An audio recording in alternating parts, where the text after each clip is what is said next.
early, you piece of shit. What is it with this YouTube fucking software? It's mad keen on going live early. Oh, sorry folks. Bad start to the shenanigans. I suddenly realised I'd not set the orientation to landscape. So I went in, changed the orientation, it ditched the start time. I reset the start time, I clicked save, and it just went live now. It ignored the start time. It just went live 2 or 3 minutes early as far as I can guesstimate. Let me... Yeah, we're at least 2 minutes early. Piece of shit. Now, we have got wind. There is a strong breeze, and to save you from the strong breeze, I am prepared today. I have the pan scrub of breeze protection ready to put over the controls. Unfortunately, that will make it difficult to show you my Tina girl. Now, if you know anything about this channel, we have our traditions. You've always got to have your traditions, folks. If some outsiders come in and want to undermine your entire society, what they do is they undermine your traditions. You can't celebrate this, you can't celebrate that. We don't like it if you celebrate this. Don't put up this flag or that flag. Politics, I'm not going for politics. My beer fell on the floor before, I spilt half a can. Lost half a bloody can. How am I supposed to cope with this? So in a moment, I will remove the pan scrub of noise suppression from the phone so that we can see Tina, because you have to have your traditions, folks. I shall await 1 or 2 more arrivals, maybe, possibly. I was very late again. You would not believe how long it took me to prepare to set up this stream. It should be like a 30-second job to just click buttons and go live. Oh no.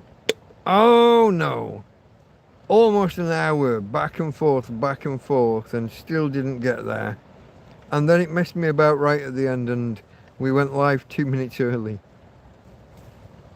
Cheers to the early crew that arrived before the actual start time. Cheers, guys.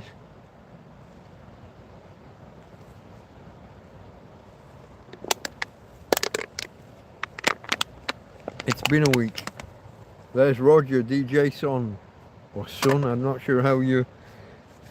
I don't know if there's a Japanese angle, or that's what it's Son, or if it's just Son as it might be read.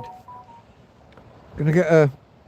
Folks, cold beers. Can you believe it? Cold beers. My friend Karen. Oh! Hey, we gotta do... Hold on now. Is that... Yeah, Yaz and the plastic people population, wasn't it? Hold on. It's just visible. The trimmage. The trim. Now, I insisted on keeping the big... The Sam Elliott moustache is... That's a personal choice. And I kept the goatee, but we trimmed it down. We took off the neck and the cheeks. Looking very smart. My friend Karen, it's all down to my friend Karen, who took me back to her place today for the first time. The wind is spoiled. It is. The wind is... In fact, I've lost my comb, will have fallen out in bed or on the bed. More importantly though, folks, we haven't done... Because I had to put the... I had to do the... Hold on. Oh, no. Let's try and do this. You can do it that way. There she is, look. She's right by my side. Been a good girl, aren't you, darling? She hasn't always been a good girl, but she's been a good girl right now. There's Tina. Hey, Tina T. I could have used a flash, but she doesn't like it. She's not as keen when I put the, you can't see her now, can you? Let me put the flash on and you'll see that she'll be looking in the other direction. Hey babe, come talk to the peoples. Friday night peoples. No? You're not interested. They love you though. Everybody loves Tina girl. Here we go, darling. Okay folks, that's enough of that. Suffice to say, you've got to have your traditions. Don't let other people take your traditions away. Sounds like I'm getting political. I'm not. This is not a political fucking thought. This is just pure common sense. Do not let other people take your traditions away. Cafe Society in Paris came under attack in, I think, February. Because some cultural enrichment type people decided that you shouldn't be allowed to just eat or drink. Not alcohol, just the fact eating and drinking during daylight hours shouldn't be allowed during Ramadan because 5% of the population don't like it. I've gone heavily on politics already and I don't mean to. I was talking about tradition because me and Tina, and it's an appropriate aside I would suggest. Maybe not. You tell me. I think it was an appropriate aside. Now folks, what about you guys? Now, because of YouTube shenanigans, the stream did just go live 2 minutes or 3 minutes early. I am sat out here. It has got all windy tonight. Not aggressively so, and it's a mild, it's a warm wind, which is nice. A few weeks from now, it will start to be the wrong side of comfortable. Another week or fortnight, I expect, typically, September will become just the wrong side of comfortable. It'll be put a sweatshirt on, put some long pants on at night. For now, it's still shorts and t-shirt. Today, I'm actually just in swimming shorts and a t-shirt. Because, folks, this morning, there's a video coming out tomorrow morning. Hopefully tomorrow morning, if I pull my finger out of my backside. There's a video coming out, and I did in fact wash my hair for the first time in 20, count them, 20 months. Here's what I will say. My hair felt very little different after being washed than it did before.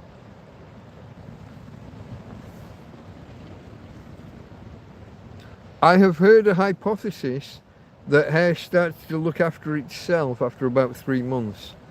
And I'm not sure of that timeline. But certainly for me, I would go through periods where my hair would get a little bit like greasy and heavy. Just heavier than normal, nothing excess. Then it would go normal, might go a bit dry, and it would swing backwards and forwards between dry and greasy. In particular on really hot days when your whole body's sweating. Like if my hair would be wet through and clinging to my head and would feel greasy and heavy. But it's not really greasy, it's just wet all day. My friend Ryan Vitruvium, I'm not sure if he's arrived yet, I haven't seen him, but I'll just scroll back. No, I haven't seen him. But he came down a couple of weekends ago, two weeks ago, and one of the gifts he gave me was this water pump that goes into a bowl of water, comes out and through a shower head, and either for showering or for hair washing. I started with hair washing and a good bit of shampoo brought to me by my friend Cliff, who arrived the same day but earlier, 2 weeks ago. Cliff, if you're out there, contact me, my friend. Email Delta Mike Torrevieja, all one word, gmail.com. I'm here to be chatted to. Any of you. Anyone. The email address is in the description, but it's also very straightforward. Delta Mike Torrevieja, or one word, @gmail.com. Very simple. Say hello. Arrange a visit. Tell me when you're going to come around. But my friend Ryan drove down from Valencia, and one of the gifts he brought was this pump that goes into a bowl of water and sprays water out of the shower head. Now, I started off doing hair, but I'd already taken my t-shirt off because I'm doing hair, so I did the rest, you know. Because I was doing that, and we had soapy water left at the end of each round, I washed a t-shirt, and then I washed some shorts, and then I rinsed them, and then we hung them out, and yeah, nice. So thank you to Ryan for that. But I washed my hair for the first time in 20 months. 20 in Espanol. 20 months. And then I went round to my friend Karen's, and she insisted on just giving it a quick rub through anyway, because hairdressers are just fussy like that. Hey Karen. Thank you, Karen. So I'll try and show off the hair a little bit, but I don't know. You gotta watch the reveal tomorrow. Tomorrow's video has a before and an after. It's a little bit unclear here. You can't really see how close to the bone she went on the sides and the neck beard. I left the goatee but went short, but then I left the full Sam Elliott and we just trimmed it for length around the mouth opening. That was my choice. The joke is how many years can she kind of shave off? But it's probably not that many, while I deliberately choose to leave a load of white hair on my face. If you wanted to make me look a lot younger, you would have taken it all off and not left any white. Looking good, says UK Richard. Hello, Richard. Rich. Sign of nature. Hello, my friend. Karen said hello, Tina, to my friend Tina. That's nice. Looking well, lad, said Michael. Hello, Michael. Scrolling back.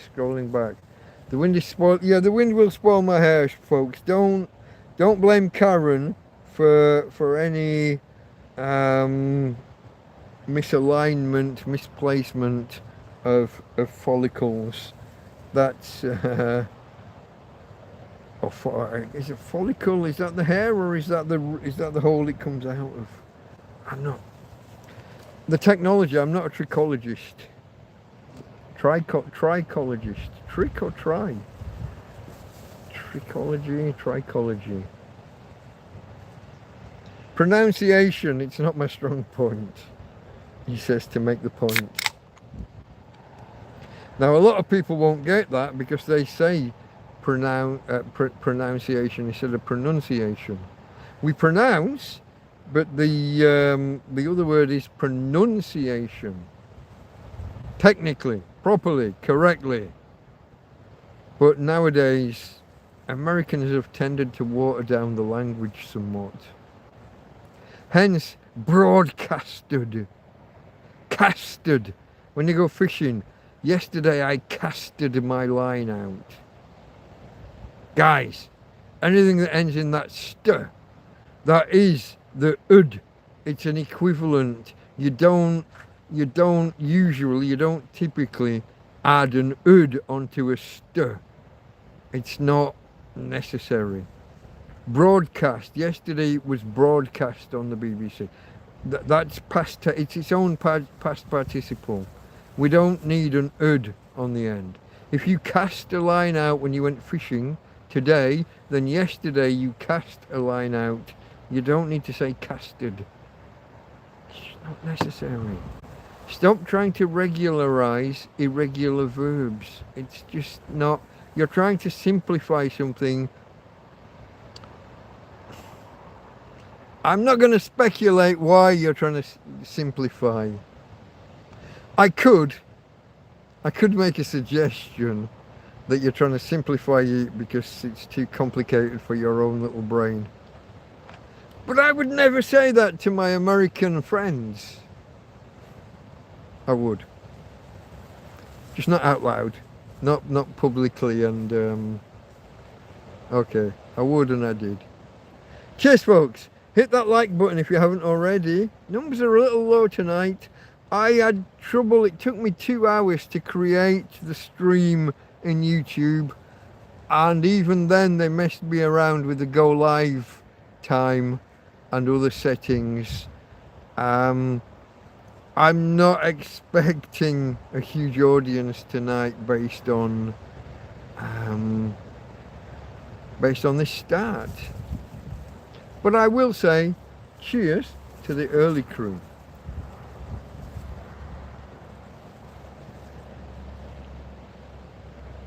As I said before, cold beer, thanks to my friend Karen and family. They froze a 6-litre bottle of water. And I should also thank my friend Ismo. I'm currently using his cool box. It's got the 6 litres of frozen water, the 6 litres of ice in there, along with some already cold beer. And as I'm drinking the cold beer, I'm adding some not cold beer into the cool box. Get cool. Because you have to replace these things, folks. You have to cycle through your supplies. Rotate. As a prepper, you rotate your supplies.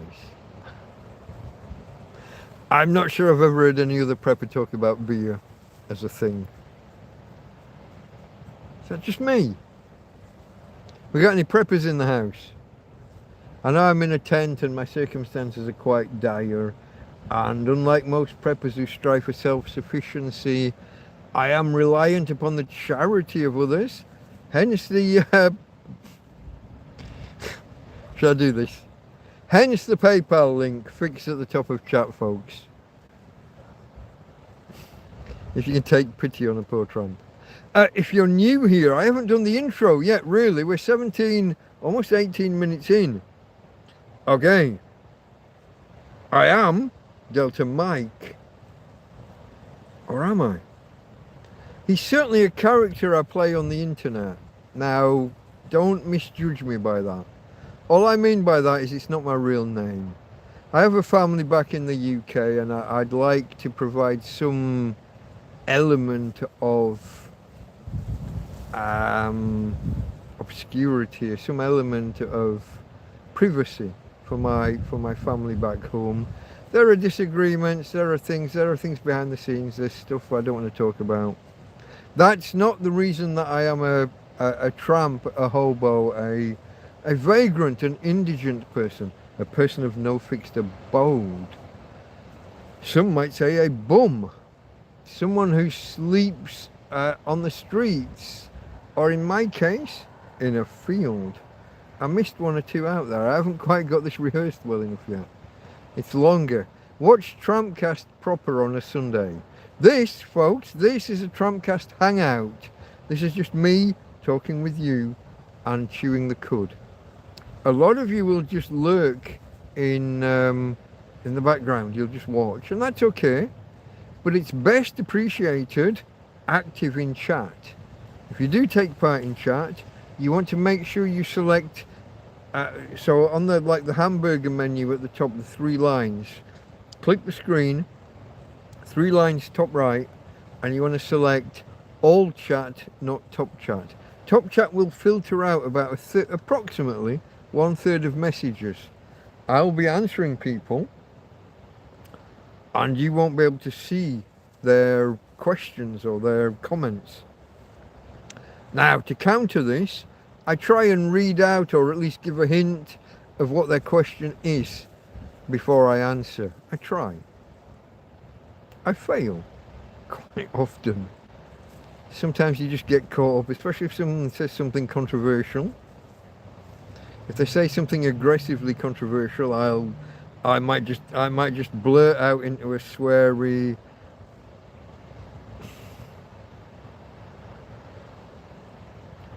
top chat would filter out my sweariness.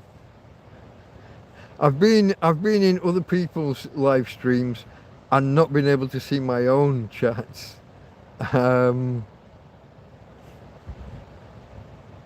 don't know if you've noticed, I am a tramp living in a field, and sometimes I will use expletives, or as we might say, the Anglo-Saxon vernacular.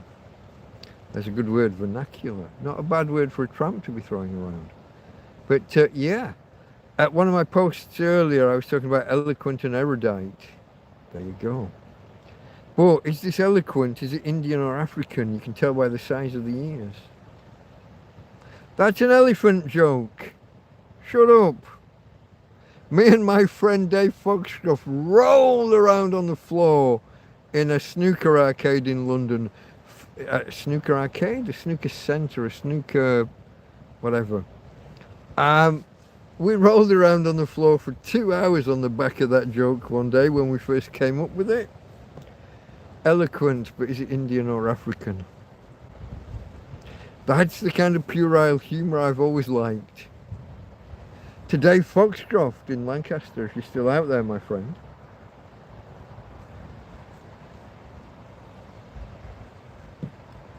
We lost touch many moons ago. Many moons ago. But many... So I think I've told this one before, folks. I went to a college of further education at some point in my early 20s. Not college, university college. College of further education. To get A-levels or A-level equivalents and things. I came out with the equivalent of about 5. Did I mention I'm fairly intelligent? I did a 2-year BTEC course that was counted as, I think, 3 A-levels. And then I did 2 other courses in economics and criminology that picked up other A-level equivalents. Now, we can argue about equivalency and say that's not my job. They said they were A-level equivalents. Universities treated them as A-level equivalents. I applied for 3 universities and I got my first, well, I got every choice. I was offered all 3, but I took my top choice. But my friend Dave Foxcroft and me, this is the guy that when we met in college, after a week or so, one of the tutors turned around. We were in 2 separate. We started as one big group, and we were split into 2. There were so many of us, and we knew each other. We played football together in break. We laughed. We went out on nights out. We drank together, and like I said, I was 22, maybe 23, maybe, and oh, have you guys met? Met? I've slept with him. Not like that. Guys in their teens or early 20s who've gone out on the beer and just laid on the floor and pulled a quilt over the whole gang. 4 or 5 of us asleep on the floor. My friend Dave Foxcroft. Good times, folks, good times. Have you met Dave? Met? I've slept with him. The whole 50, like the 2 classes that had been brought together for this, whatever this event was, erupted in laughter. But what they didn't know was that there was a girl called Yvonne. No, Yvette. Not Yvonne, Yvette. She was Yvette. There's another guy called Ben and another guy called Christian. There's 5 of us under the 2 quilts. Huddled for warmth, let's say, after some beers. Have you met? Met? We slept together. That's one of the greatest lines I ever delivered. Moving forward, looking good. You look ready for a night out, it's a sign of nature. One of his few comments that isn't conspiracy theory related. I'm ready for a night out, but they're gonna get me. They're gonna get me. It's a plot. Karen's in on it. She did my hair. She got me ready to go out just so they could get me. Just because you're paranoid doesn't mean they're not out to get you. Cheers, sign of nature. Yeah, I'm feeling. I enjoyed washing my own hair and having a good shower. I mean, I wash with a cloth every 2 or 3 days. The days I don't wash, I've got wet wipes and bits and, bits and bits. It's never... We had someone come in to chat. We had 2 or 3 people come in to chat about 3 weeks ago, 4 weeks ago. Pooh, I can smell you through the screen. It's never like that. It's not... Well, I guess it's not generally like that. I had an occasion a few weeks ago where I was clean, but my t-shirt wasn't. I'd let it go too long between rinses or washes, and I guess somebody picked up on, I guess you could call me nose blind. That was the advert for a certain, what was it, an advert for a deodorant or something, where when you're exposed to a smell for so long, you stop detecting it. And I guess I could well be oblivious to my own pong. But it couldn't have been me on this occasion because everything was washed. But it could have been the t-shirt. So yeah. But yeah, you look ready for a night out. Oh, do you know what I haven't done, folks? Just give me a second. I got to turn the brightness. I'm wondering why I'm squinting and struggling to read your comments. I haven't turned the brightness up. I'm a dick sometimes. You look ready for a night out. Out in your moonlit garden. Yeah, Sunday is a full moon. Is there also a partial lunar eclipse or something coming? And you've got this thing this naming of the full moons. It's a harvest moon, it's a full moon, it's a this moon, it's a that moon. We never had that until about 5 years. I swear, I'd never heard of a blood moon until 5 years ago. I don't know what half this shit is.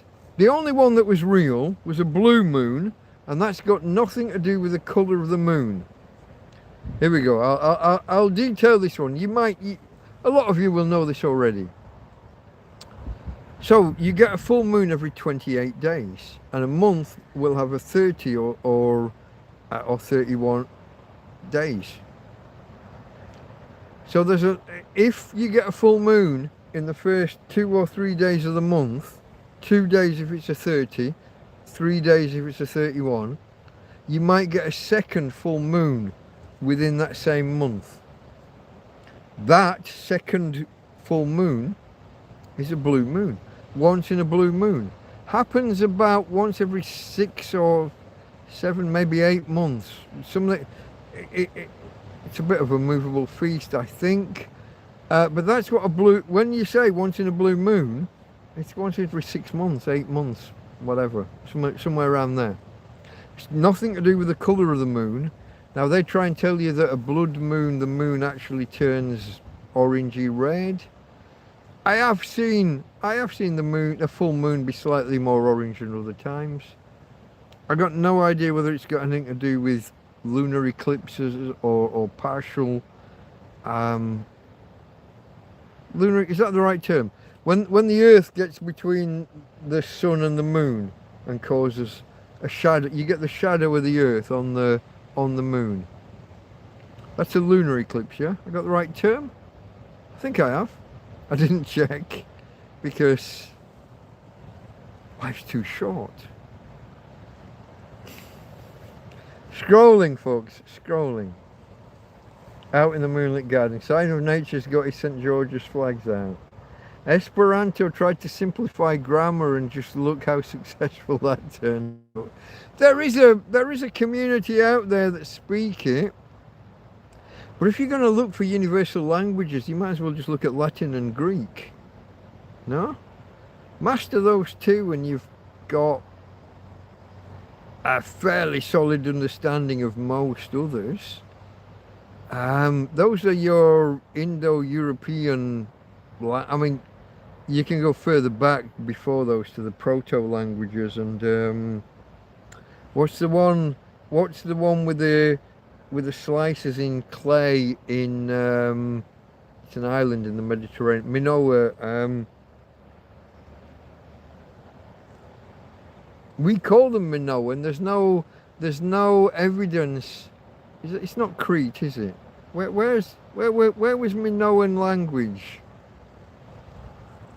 There's two languages that took until about 1990 to get deciphered. Something A and something B, or something 1 and something 2. Fairly sure Minoan, but I've got no idea where that is. I'm going to say Malta, but I could be way off. But yeah, these languages, Linnea A and Linnea B or something they were called, because they were just cuts into clay with no... But it turned out they were a Proto-Greek language. So whereas Greek is, I'm going to go 5,000 years old, these were a little bit older. Because we've got, what, you go Socrates, Plato, Aristotle. When were they? Hold on. They were killed by Romans, weren't they? So they're around. They're a few hundred years maybe before Jesus. But before that, Alexander the Great was 500 years before Jesus, so 500 BC. The Egyptian, the pyramids were about 2000 BC. Sphinx. There's all sorts of ages on that one, and this touches on something I got wrong a few weeks ago. So we're going to cover that in a separate video one day, hopefully soon. It looks like I saw a Duff documentary on the History Channel. Maybe one of those. It might have been one of those ancient aliens things. I got some facts wrong about ancient Egypt. Either I got something wrong or I slipped into a parallel universe. I know which I think is more likely.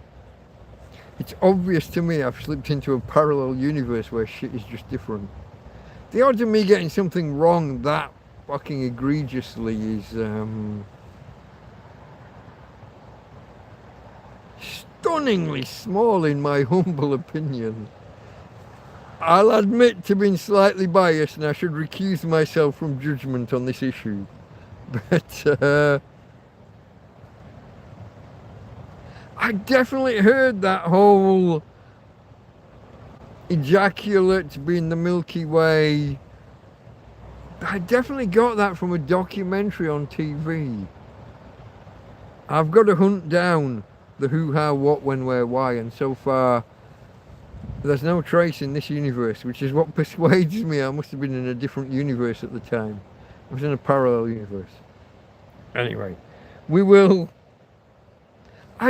Guys, I like to tell you I'm a tramp in a field, but I have a science-led philosophy? A science-led mind, at least. Maybe not a philosophy. For me to tell you something so wrong, I remember things that I was told when I was 4 and 5 and I never needed in between, but I still remember now and I can tell you them. So how I told you a bunch of twaddle 3 or 4 episodes ago stuns me. Because I didn't pull it from nowhere. I got it from somewhere. I have a distinct memory of the where, not necessarily the when. Years ago, 10, 15, 20, I was talking with Karen and her husband earlier, and I said to someone the other day, oh, this thing happened 4 or 5 years ago. And then I stopped and I thought, 30 years ago, 30, not 13, not 13, 30 years ago. And I'm like, 5 or 6 years ago when this thing happened. So I am losing track of time. But to lose track of facts and things and think things happened that never happened. To misquote Bible texts that I remember reading, and I remember being shocked at what the upshot was, and now it was never that. It's some people call it the Mandela effect. They remember Nelson Mandela dying in prison. I don't. I watched the Long Walk to Freedom. I watched the walk out of the prison. I remember Tiananmen Square, and that bloke didn't get run over by the tank. He waved flags in front of it, but he didn't get run over by it. The guy on the Monopoly board did not have a monocle. The guy on the Monopoly box, there was no monocle. I know these things to be true. But in my universe, there was a documentary where they said that Egyptian mythology was all about the male ejaculate forming the Milky Way, and the handmaidens had to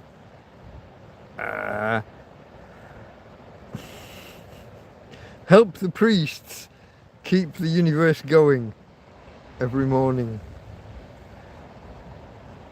I watched that TV program, folks. Apparently it never happened. I don't know. Shit, some things are tricky. So yeah, Esperanto. 118 today is a sign of nature. I've got to backtrack now to try and work out what that is. Moonlit Garden. Ready for a night out. Oh, is this, you're talking about your prepper stores? 118s, okay. Oh, here we go. Now he starts with, your ens legis isn't your real name either. So my legal name isn't my real name either. Okay, I see where you're going there. Yeah, what is a real name? This is always a question, isn't it? Because, well, here's one. Sir Michael Caine. Cunt's not called Michael Caine, is he? So how did he get a knighthood in the name of his made-up name? How did Maurice Micklethwaite, or Micklethwaite, however you want to pronounce it, how did he become Sir Michael Caine when Michael Caine doesn't exist? And it's probably the same for all sorts of authors who use a nom de plume, nom de guerre, nom de whatever. Nom de plume, name of feather, because when you wrote with a quill, it was a feather. Yeah, how do you get titles in names that don't exist? I don't know. What is a name? Also known as AKA, yeah, that's another thing, yeah. I did not know the definition of a blue moon, said Rich. Now you do, mate, and you can check it, that one. If that's not real, if I've got that wrong, I am abso-fucking-lutely in the wrong universe. But no, as far as... I bought my mum a rose called a blue moon, because there were no blue roses. But it was a kind of a... indigo violet-y kind of, it was touching on blue, but blue moon has always meant, and you had the song, didn't you? Was that Shawaddy Waddy? I'm going to say Shawaddy Waddy. Blue moon, blue, blue, blue, blue. I'm not going to do it because I can't sing. As any of you that have been here for any length of time know, I cannot sing. Blue, blue, blue, blue, blue. And then you need the guy to come in with the real bass, don't you? Bomb-a-da-bomb, bomb-a-da-bomb, bomb, bomb, bomb, bomb-a-da-bomb, bomb, bomb, bomb, bomb. You need all that, and I haven't got any of that. I'm just a fat old tramp in a field. With a beard trim and a haircut. And a very, very red, sunburnt face. Because Job is back in the field and we sit out here and we talk. And that's when I last had a really, really red or brown face. Bugger gets out of bed at 8:30 some mornings and comes and talks, and I'm literally, if I've been awake all night, falling asleep at 7:30. 8:30 is when the tent starts to feel warm. The sun's heat is hitting it sideways on. It's starting to get warm. The doors are closed. I need to get both doors open. I need to get the solar panel out, because the EcoFlow might have fallen down to 60% or 50% overnight. depending how many times we've used the fans and charged tablets and whatever else.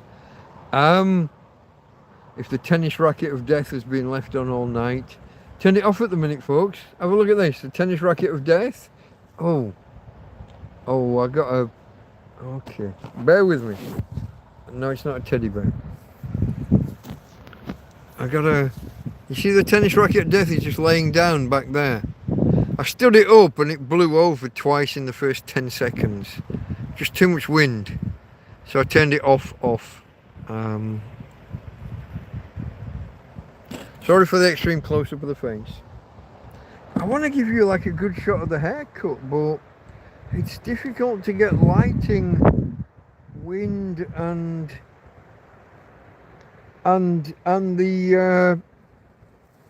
the cropping of the beard at the side and the underside. I kept the goatee but trimmed, but I kept the full-on fuck off Sam Elliott moustache. Full Roadhouse Sam Elliott. Or if you ever watched possibly his best film, Lifeguard, which was Baywatch in the 70s. Most people have never heard of it, don't know about it, but in the film Lifeguard, Sam Elliott was the older, more experienced, like let's say 40-year-old lifeguard, and he had this understudy, this 20-year-old kid who was in Baywatch. And I'm trying to remember his name now, I can picture him. He was in Nancy Drew and the Hardy Boys, I think. He was one of those two. I think it was him. But he was definitely in Lifeguard in the, I think 70s, possibly late 60s, but I think 70s. But then in series 1 of, in Baywatch proper, in the 80s, he was a lawyer who insisted on carrying on being a lifeguard, like at evenings and weekends or whatever, part-time, to stay. Now, there was no official link between the film Lifeguard and Baywatch, the TV series. Just, this actor was just there and basically played the same character, but not officially, not credited, not, wasn't Corbin Benson, but it was that other bloke that looks a lot like him. Chat, do you know what? Chat, fuck off, I'm going to beat you to it. I'll brace you. Because otherwise it'll annoy me. Film Lifeguard cast.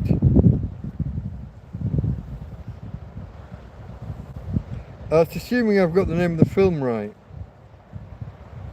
But Sam Elliott, big bussy moustache, yeah. Parker Stevenson, engage. Did I beat you? When I watch this back tomorrow, all you cunts are going to be telling me you got there before me.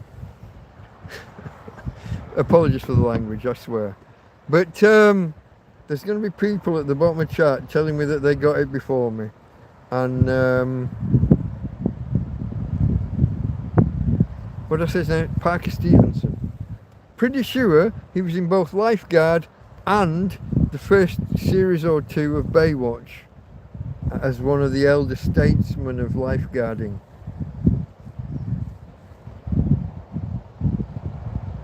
My real name is the sound made by a flatulent squirrel. Hard to say. It's going to be like peanuts. What has a hazelnut in every bite? Squirrel shit. No, topic. Topic! One for the Brits. Adverts, 70s, maybe 80s. Chocolate bars.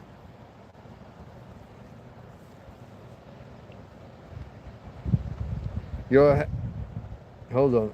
Your hairstyle and shirt equals Vespasian bike. Please. Tina's okay. I got you, babe. I got you.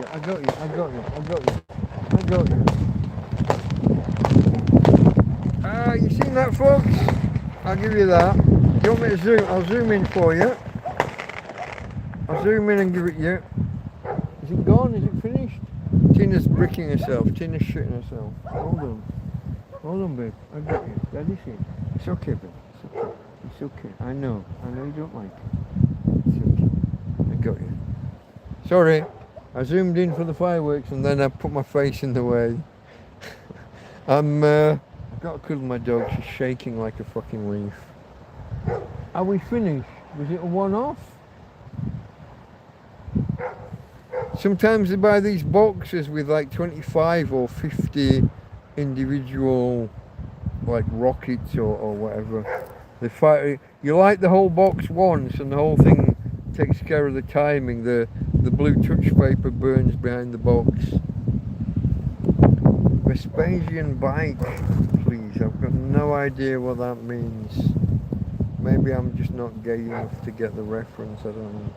I'm gonna go live chat, back to top chat, and then back to live chat. Hold on. Apparently I wasn't even on live chat myself after telling you all that's where you needed to be. Sorry, so let me... Oh look, there's so much. Fireworks are dog's least favourite thing. I know some dogs who just don't flinch, don't mind. But mine isn't that one. Working backwards. Don't ask chat, Google has your back. My real name, that is a squirrel shit thing, yeah. Law school don't do common law, etc. Well, common law, so there are two parts to as I understand it, two parts to common law. Common law includes the ancient law before things were fully and properly documented, but that have always been accepted as true. Now, some of these things have been updated and implemented through bills and acts, through statutes. But some things are still out there. So, for example, if you're like marooned on a desert island, you and a woman, and you live together as man and wife for a certain period of time, common law, husband and wife. There's no ceremony, it's not been ratified, it hasn't been sanctified by a priest or ratified by a government, but it's still held to be true because common law says so. So these ancient texts, these ancient rules, these ancient things that come down to us from the past are still in common law, ancient belief, and if they're universally held. That's one part of common law. The other part of common law is judge-made law. When a judge, so some statutes being written by a bunch of lawyers in Parliament, and it's been voted on and it's come into force, Act of Parliament, and it's bills ratified become acts, get signed into legislation by the monarch. But then there's some argument about the meaning of words. Does this word mean this or does the word mean that? And a judge decides. And that judge decision at the lower courts isn't binding on anybody. But the next case comes along, can offer it as persuasive. And if it's held long enough, it kind of becomes binding. But somebody could say, no, that's bullshit, and they can appeal it. But the appeal court will say, no, we got 500 cases where this has always been held to be the case. I'm not overturning it. We got 500 versus 0. No, that's the way it is. And at this point, when the appeal court makes a decision and says, yes, that's the way it is, now it's binding on all lower courts. At that point, you have common law, judge-made law. The lower courts are persuasive. You can even say in a different country it was held to be this way or that way, and it may or may not be held to be persuasive. But if it is held to be persuasive, and the lower court accept it, you got the same thing. But it's not truly law until the appeal court says so. Then that can get overturned by a higher court, and then you have a Supreme Court that makes an ultimate distinction. But all of these levels of court It's not parliament. It's not statute. It's common law.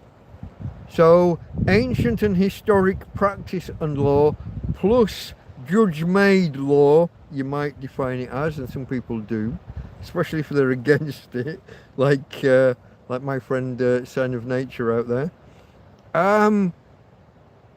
Common law is a complex beastie and can be overturned, because if the courts decide something's a certain way and Parliament say, oh, fuck you, that's not what we meant, they can just go and amend the law and rewrite the law and vote it in a more precise reading of what they intended. Complex. The law, at its heart, is a complicated word game.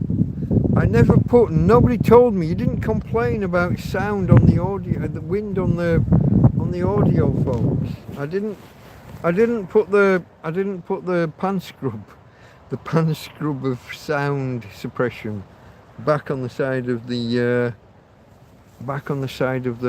phone. Now I was working backwards. Tom Thomas in Norway said Michael Caine. I don't know what that was. I studied Latin and Greek in the 90s, said Rich. Nice. That's interesting. I'm assuming that you started with like French and German first and then went on in that direction. It's an assumption. But I know at my school you could do Latin, but not until you'd proven yourself good at French and German first. Greek was never that wasn't offered in school in any way, shape or form. Got to be careful with TV documentaries, they love to make a fool out of me, said Tom. Yeah, I've been caught that. I don't know what I watched or where I watched. I don't know whether it was in this universe or whether I was actually in a parallel universe.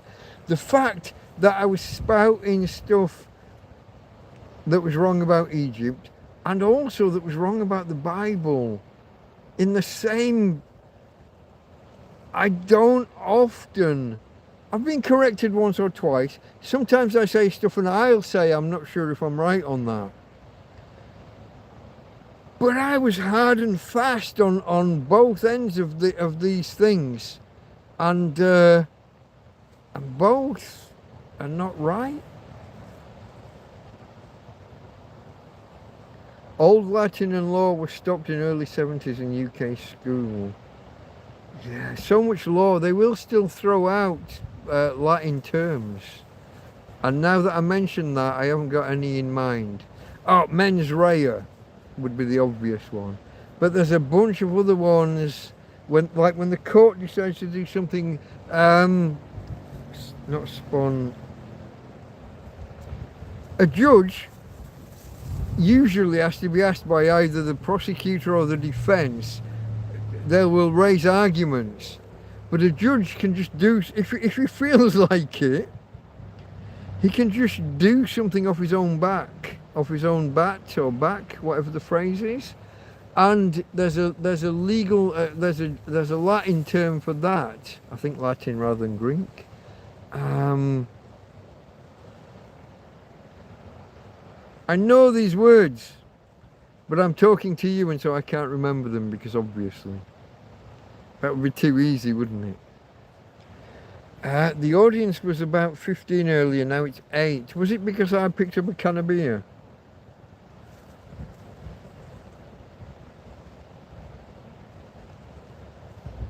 Yeah, look, I picked up a can of beer, it dropped to 7. Folks, if you wouldn't mind considering hitting the thumbs up button, consider subscribing it only if you've seen 3 or 4 of my videos. If you are subscribed, you might like to look down there and check the bell icon. If you think that you've missed a few of my videos that you might like to have seen, just click the bell icon and set it to all notifications.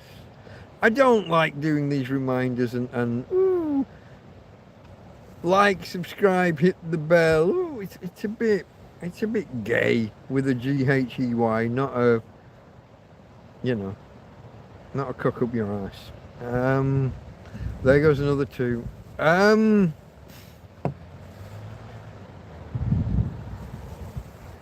I will not have my speech be policed by anyone. I say this shit.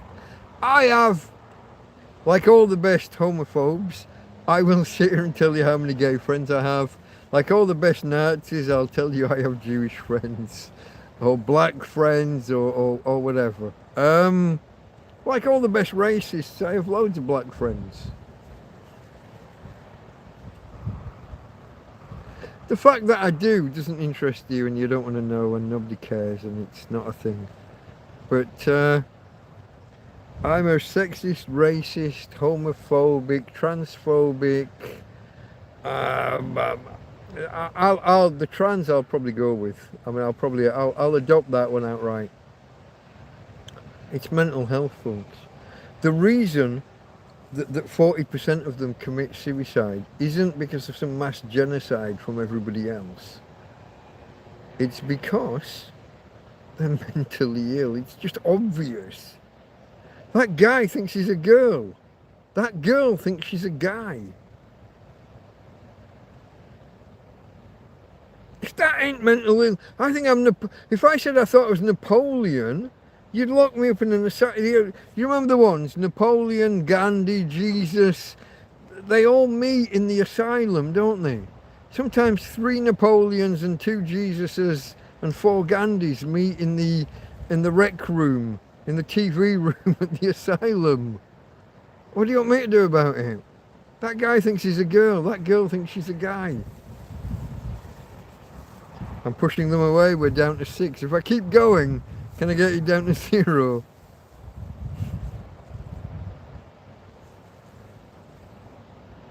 Nothing I say is that far out there, really, folks. Come on. 90. If you want to judge, is this argument 80-20? Is it 50-50? This way, that way? Is it 80-20? Is it 90-10? Or is it 99.5 versus 0.5? Where are we on the trans issue in particular? It's mental illness. Britain's leading professor on the subject, he died a couple of years ago. He's old, nothing untoward. But the leading studier and the person that had worked with them the most over a 50 or 60 year career still thought it was mental illness. I cannot reject that hypothesis. And that to me is the null hypothesis. I start from the basis of someone who thinks they're something or someone else. That's mental illness. That's pretty much that's one of the definitions of mental illness. If you think you're God, or you think you're Jesus, or you think you're Zeus, or you think you're Napoleon, or you're male but you think you're a woman, that's mental illness. Live and let live. I mean, if it's not causing anybody else a problem, fine. But if 40% of them are topping themselves and then saying that I'm causing their genocide, get to fuck. No.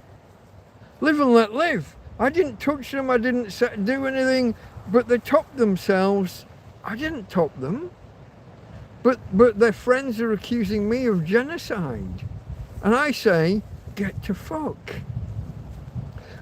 Especially once you're over, we can pick a line. Is it 18? Is it 21? Is it 25? When is your brain and your body matured enough for you to be making permanent decisions about your body? But if you're wanting to go and do transvestite story time or whatever they call it, drag queen story time, if you're wanting to persuade kids that you don't know if you're a boy or a girl, let's decide later, you might want to chop your balls off by the time you're 8. Why introduce that kind of uncertainty? Now, this is a whole area. I don't know, what was the tangent that brought me here in the first place? I'm sure I didn't mean to come down this this alleyway. Live and let live is still the null hypothesis. I agree with that until they start accusing us of genociding them. They're vulnerable because they're mentally ill. Mentally not that well people. Yeah, okay. Are they mentally not well or are they mentally, where's the threshold? But yeah, they're vulnerable. And I don't want to add to that. But don't accuse me of fucking genocide just because I'm a white heterosexual male. Or because I'm white, or because I'm heterosexual, or because I'm whatever the fuck I am. The whole genocide, the whole you must do as we say, otherwise you're causing genocide. If you didn't go and watch this film at the cinema, you're causing deaths. This film will save lives. When that was the Eternals. How many of you saw that shit? It was supposed to be the next big thing in the Marvel's universe. After we had Captain America and Iron Man and Hulk and all, the next big thing, the Eternals. Name a single Eternals character. Come on. Anyone in chat, don't go to Google because that's cheating. Anybody, tell me the name of any Eternals character. Next, delicate man. Next, I can't even name any of the actors or actresses that were in it. There were one or two that are famous. One of them no, she's not Mexican. Is she Spanish? Then I always assume, because she's in American films, but she's kind of Hispanic, I always assume she's Mexican. What's she called? She's in a lot of films with Tony Flags. You know Tony Flags? This is one of my favourite piss takes about naming and translating names. Come on, Tony Flags. You all know who Tony Flags is. He's a famous actor. Come on. Turn him into Spanish. Antonio Banderas. Tony Flags, as I call him. Just to take the piss sometimes. Banderas. Yeah, that was him. What's the girl? She was in a film where there's a threesome. What's the something and something? And he was in the film, and the Spanish lady who's an actress, I always think of as Mexican, but isn't. Yeah. There's a 50-50 chance she was the one. Oh, what was that film? No, now I can't remember the film that I want to reference her. I'm trying to give you clues, to get to her. I'm not going to get there. This shit, I hate this shit when I do this. Tony Flagg's film. He's in a city and he ends up walking through the street with rocket launchers, and they're shooting out of cello cases or bass cases, but she was the girl in there's a 50-50 chance that the girl I'm talking about, because they all look the same to me.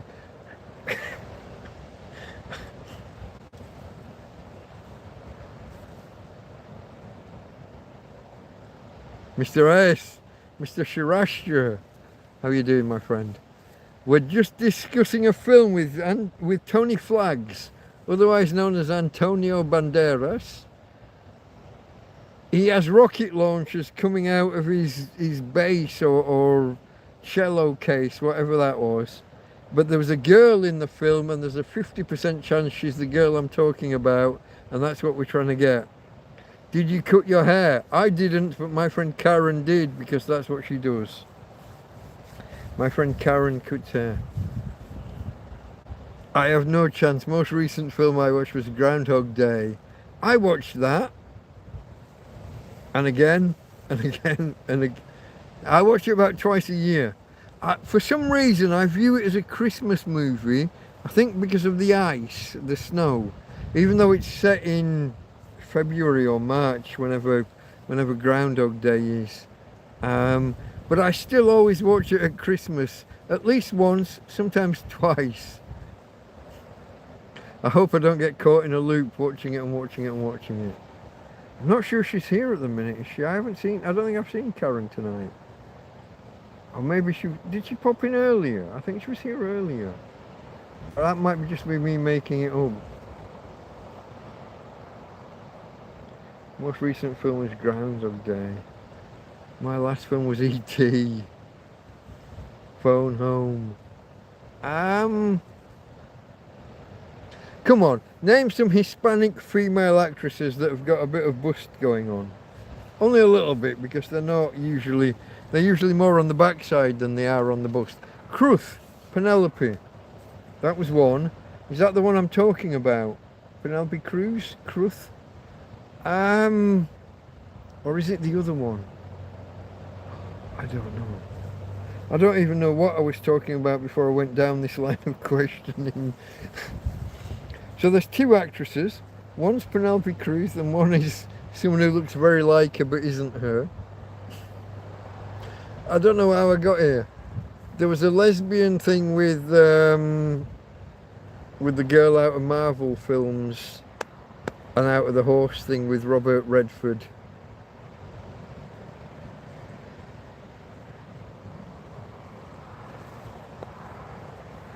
So out of all the superheroes in Marvel, there was a girl and she wasn't a superhero. She was just very good at killing people. Her, the actress. I think she first appeared in Iron Man 2.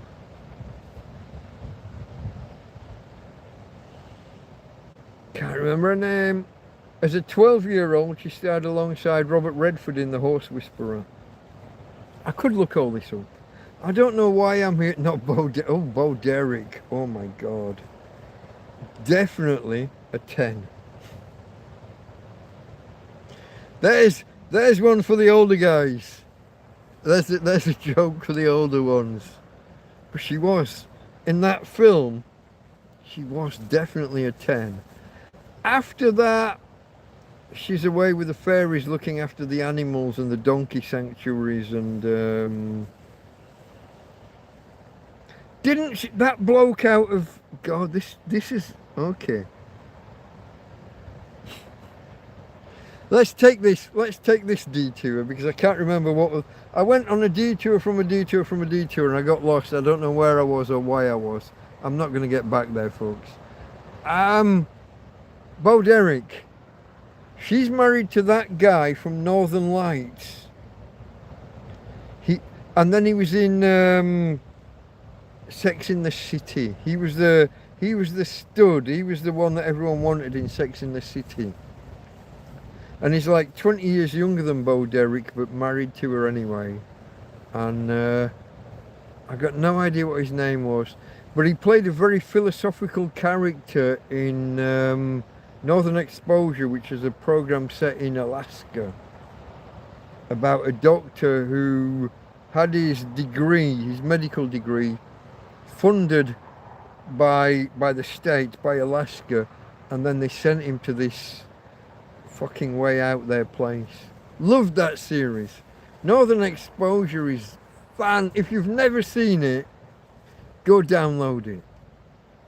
If you've never downloaded a TV series, you want to find an app called Magnet Search to do the searching, and then you want to find an app called Flood, F-L-U-D, to do the actual downloading, managing the downloads. And those two work really well together. Magnet Search and Flood. The film, hold on, I'm working backwards. Okay, good job, Karen. Bo Derek, the film 10. The 10. Trans, how does trans come in directly after 10? You're not telling me Bo Derek's claiming to be trans? Or her husband? That can't be right. You can't be a 10 and be trans. That goes against all laws of nature. Even the ones they've just made up. What do you think of the Sam Elliott, folks? I kept the big fuck off bushy moustache. We just trimmed the bottom edge. I may, depending on how I go when I have a drink of coffee, I may have to trim it a little bit. I just get the feeling at the minute he's just overhanging the lips just that little bit. He might get in the way a little bit. Karen wanted to take more off and I stopped her, but I'm just getting a sense I might need to take a little bit more off. We trimmed this, we hacked all the rest away, trimmed this, but kept the Sam Elliott. I don't know why, I've just got a thing for moustaches. Not in a, you know, not like that. Not like that, just like that. I always, all through my 20s and 30s, I had a moustache. Almost all. When I got rid of it, people would say, your top lip looks like it needs a moustache. So yeah.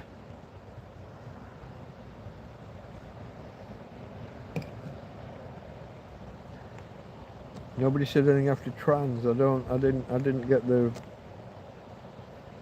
It looked like it was a continuation of something else, but it didn't fit with anything. I'm going to switch between. Okay, I did. I switched back to top chat and live chat, just in case it froze. We're not doing great on participation tonight, folks. We got rather low. YouTube messed me about on creating the stream. It took me 2 hours. Literally, to create the YouTube stream.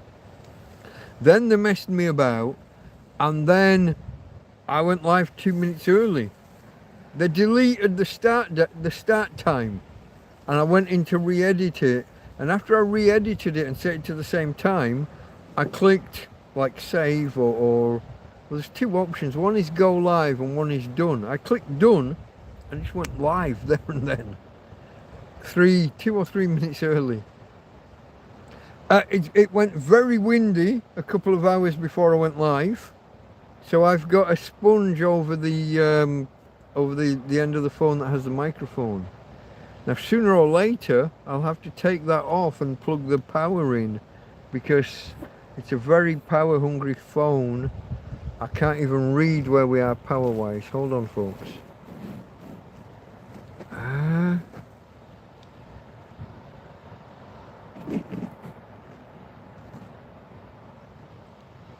I think that says 60 and then a high number. 6, maybe?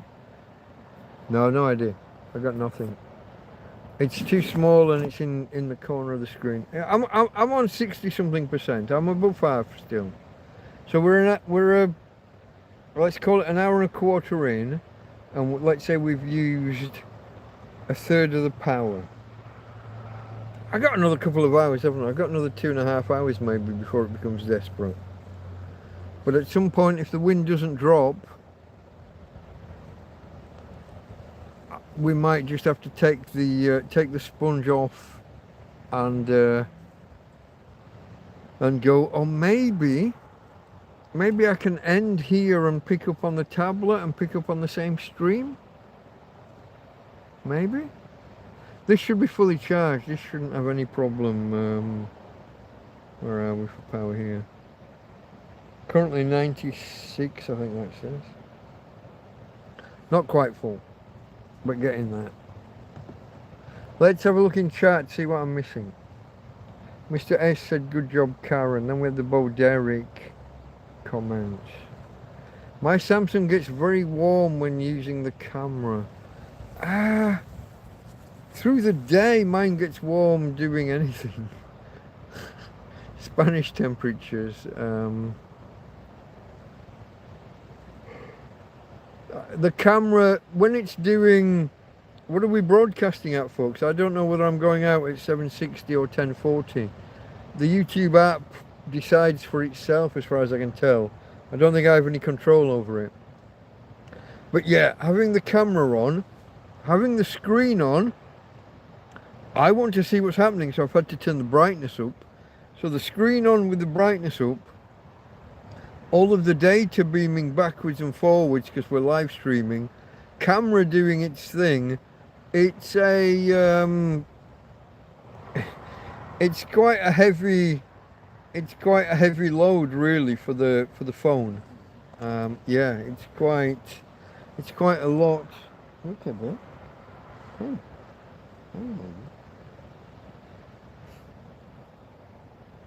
I heard a groan from down beside me. I thought I'd have to investigate. Hello, babe. You got water still, yeah? You finished your food? You're all okay. We walked you before we went live. We're all good. I think we're all good. She'll let me know if we're not, hopefully. So yeah, it's not just the camera, it's the data because we're beaming it out live. It's the fact that we're doing either 720 or 1080, I don't know which. That's that. Let me tell you folks, when I'm watching video, I use 144p. Not 1444, which is one of the later settings. 144. And on either the phone or the 9-inch tablet, for my eyes, and this might be a sign of my eyes, but 144p. It's great. Uses about 100 meg per hour, maybe a little bit more, maybe 150 meg per hour. You get between 7 and 10 hours per gigabyte. Now, if you just let YouTube do its thing, you'll use a gigabyte. You'll use a gigabyte per hour, sometimes 2. I think I said it wrong before. I want a gigabyte to give me between 7 and 10 hours of video. This is why I have so many gigabytes rolling over all the time.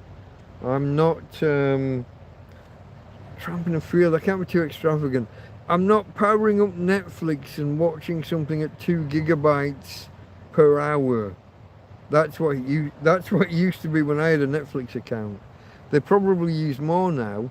If you're going to go like 4K or 8K, what's going on over there, Tina? I think she just went for water. Yeah, there was a stone in an awkward position. I thought she might have done something untoward. But no, my girl doesn't do that much. She's just... For those of you that arrived late, there was only about 4 people here when I showed Tina first time around. You got to have your traditions, folks. And this is my tradition. This is my Tina girl. Hey, babe. Back legs don't work for anyone who's new, anyone who's just stopping by. For anyone just stopping by, let me give you the quick... See that? That's a tent. You're looking at a tent covered by a tarpaulin and a toldos. See the stripy fabric? That's an awning, we would say in English. An awning. Waterproof fabric used from an awning. Strung over the tent. The blue tarpaulin over the top is to make it look like a previous tent so that we didn't get too much police attention. It's a little bit of a mess, I know, but I'm going to show you my raison d'etre. The reason for this channel is to show you real life. So here's my table, right? You got cups, you got coffee making gear, you got pans and bowls that are used for cooking occasionally. I have brought out my EcoFlow. I have an EcoFlow. Got it a year ago. I've been homeless 3 years. 1 year ago I got an EcoFlow, which gives me, on the left hand side, there's just there, look at that. That's a 12 volt socket, like a car cigarette lighter socket. On the right, you have a 220 volt AC, alternating current, a proper plug socket. Just a single. In the middle, let me see if I can put my finger in somewhere. There. You got 3 USB sockets, 2 USB-A on the outside, the one in the middle is USB-C, proper USB-C. That's my EcoFly. Over there, I have a cool box. Oh, it's difficult. So you see the red thing there, the red thing, that's Tina's new wheels that we got a few weeks ago. She has a Chariot because her back legs don't work. We have a Chariot. But behind that, there's a cool box, and on top of the cool box is a solar panel, which my friend Karen helped me acquire once upon a time. Solar panel. I had enough money to buy the EcoFlow. The EcoFlow on its own was not much use. She helped me buy that, and I paid her back later, I'm glad to say. Hey Karen, thank you Karen for all your help with everything. But yeah, I got the solar panel. It's difficult to see from here because distance. But for anyone who wonders, I am a tramp. I am living in a field. I picked up a couple of clothes dryers from by the bins. They're broken, but they work enough for a tramp in a field. This table I picked up by the bin maybe 2 or 3 months ago, and it sat over just beyond the solar panel that's laying down. There's a tree. The table was the other side of there for a couple of months. But then my friend Joby arrived. Another guy arrived in the field. Guy who's been here before arrived in the field, and I put the table up because I'm terrible at. You give me a flat space, I'm gonna just pile shit on it, as you saw here with this one. You give me a flat space. Any flat surface is gonna get piled on with stuff. Joby arrived, and there wasn't enough room for us both to sit around the one table. And I had a table lying around, and so there we go. And today it came in handy because I moved the table over here. I've got this thing about the police. It's for a reason. But I moved the table over to this side where the tent would block any view, and I filled the bowl with water, and I put my pump in, and it had this shower head. I wet my head and got it wet, and then I did the shampoo thing, then I wet it and drained. Then I had a bowl of soapy water. I washed my t-shirt a couple of times.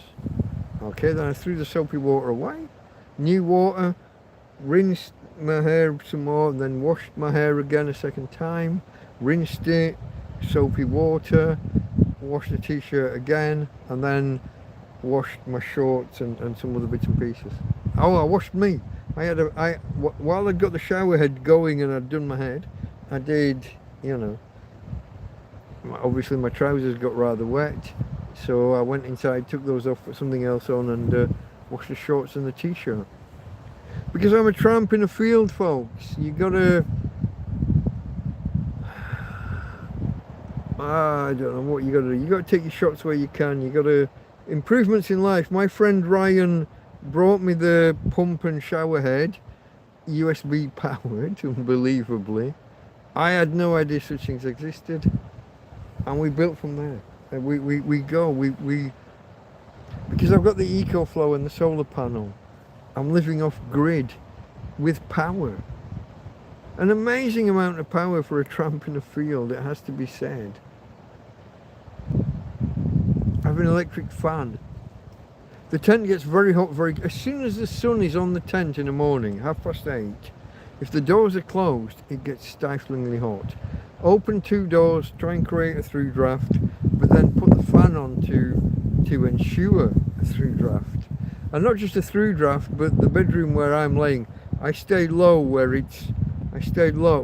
Up high, it's very hot. Down low is cooler. So I lay on top of the bed most of the day. I come out, I chat, I'll come out, I'll sit, I'll wave at people as they pass by and all of that. I'm not unsociable, but how long can you sit out in the sun? So I use a lot of power, is what I'm saying. That between the fan uses between 20 and 30 watts, but just having the alternating current, just having the normal plug socket costs me 30 watts continuously while that's turned on. So my 30 watt fan is really 60 watts, or if it's on a 20 watt setting, it's really 50 watts. But I have a lot of power. I use quite a bit of power. I'm lucky though, don't get me wrong. For a homeless guy, I'm doing amazing. Absolutely fucking amazing. I moved into this field with a hold all, a carry bag of dog food and a cushion for the dog. And backwards and forwards I brought loads of water down that I'd already saved up elsewhere. 5 trips in total, but my main belongings that aren't just water: 1 hold all, 1 bag of dog food, and dog belongings, dog toys. I had dog toys and things, and I had 1 cushion from a rattan chair. I had a whole set. I had a settee. Before I was homeless, I had a home. I had rattan garden furniture or balcony furniture, whatever you want to call it, outdoor furniture. I had a settee. I had 2 individual chairs. I had all the cushions. I had a coffee table that was rattan with a glass top. You know, I was a normal person. I was you. I'm not. Being homeless doesn't mean that I've always been weird or strange or different. I was you. Many of you are 2 or 3 disasters away from being me. Now, usually you would need them to coincide to end up like this. I don't really want to go back through my whole list of how it happened to me, but something can happen with money. You could lose a job, or your bank decides you're not you and you can't have your money. Family have some kind of argument with you. Something else happens elsewhere that make people not want to talk to you. Some rumor or something, and suddenly you've got no money, no one to turn to, and family aren't talking or aren't available because you're in another country or something. And I've met so many people with the same, not the same set of circumstances, but a similar set of circumstances. I'm just going to put the sponge back on. Nobody's told me that it's popping or anything, but the wind is still blowing. I've met so many people who said that they hit a similar coincidence of circumstances. If any one of those things had happened, your bank says you're not you. Okay, I'll go to my bank and I'll sort it. All right, I'm out of the country. I can't just go to my bank. Some argument within the family. You're about to be made homeless, and okay, I should go and stay with my mum, my dad, my grandma, my granddad, an aunt, a cousin, an uncle. They're not talking to you because something happened. Okay. And you only need a couple of these circumstances to happen. For me, my bank said I wasn't me. The rumour that went around was that I was a liar and that this wasn't a thing. Banks don't do this, can't do this. That was the rumour that went round. And he's lying, and don't believe him, and don't listen to him, don't help him. And then I had this other legal thing that meant I couldn't leave the country and go back to the UK to sort out the bank thing. 3 things happen at once, 2 of them intertwined, 2 of them are the same thing, really. You know, something happens and everyone else says you're a liar, it didn't happen, and nobody's willing to help you. And then some previous thing with the police, and it was the dumbest police interaction you will ever hear. I'm not going to do it here. TrampCast 001 if you want the full story. I think I detailed the full. If not, tell me, and I'll re-record it. Just the police interaction thing, the thing that caused all the trouble for 5 years. That goes way back to before I was homeless. But once I was homeless, I couldn't leave the country because of this other thing. And this coincidence of things. Your bank says you're not you, and the only way to prove it is to go back to the UK and step into the branch. Something happens with the police, you can't leave the country. Your circle of friends have all decided that you're lying. This thing with the bank's not true, doesn't happen, can't happen, they don't work like that. And the next thing you know, you're in a field.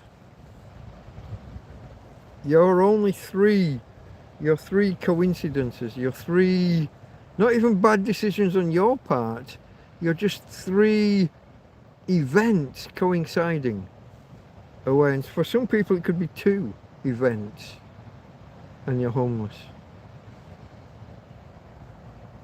I'm not some weird druggy, psychotic, none of the above, you know? Like a drink, never denied that. Like a drink, not, I would say not alcoholic. I joke sometimes that I might be, but no, I'm not, you know.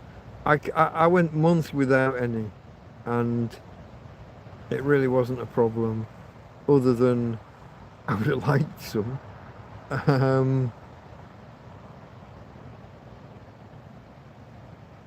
When people think of homeless, they think alcohol, drugs, psychosis, psychiatry, psychology, whatever, whichever label you want to go with. Psychiatry is the treatment of psychological problems with drugs. Psychology is the treatment of those same problems with mentoring, advice, counselling, however you want to word that. They're related, they're overlapping, but psychiatry is the use of drugs to treat those same conditions.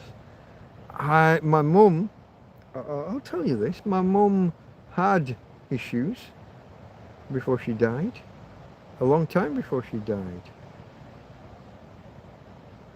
But I, as far as I know, don't have those. I know these things can be hereditary, and that was one of the worries that led me to move out to Spain when I did. That and the fact that she had memory issues, which I felt I was developing. And if you've watched me talk and I can't get a word, I know everybody says everybody does it.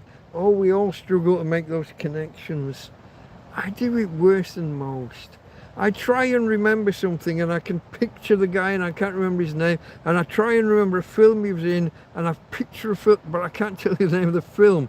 Then I tell you the name of some other actress that was in that film with him, and eventually we get there, but then I can't remember my way back through those tangents from tangents back to the original fucking point.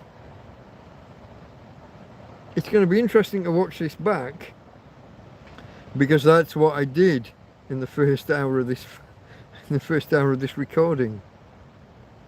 I went off on one and I made tangents from tangents from tangents to try and elicit help from you guys, but I didn't get there. And then even when we got the name of the person I was saying at the end, I couldn't remember why we were there. I couldn't find my way back. The great thing I used to like about Billy Connolly, he would go off on these rambling stories, but he would always find his way back. He would either get there and work back through the chain, excuse me, or he would go tangent, tangent, tangent, and work his way around and back around to finish off where he started. Billy Connolly was an absolute master of storytelling in that way. I'm not. I'm just some guy in a fucking field who got a nice haircut and a beard trim and a bit of a kind of a shave today from my friend Karen, my friend and your friend Karen. Let me see where we are in chat.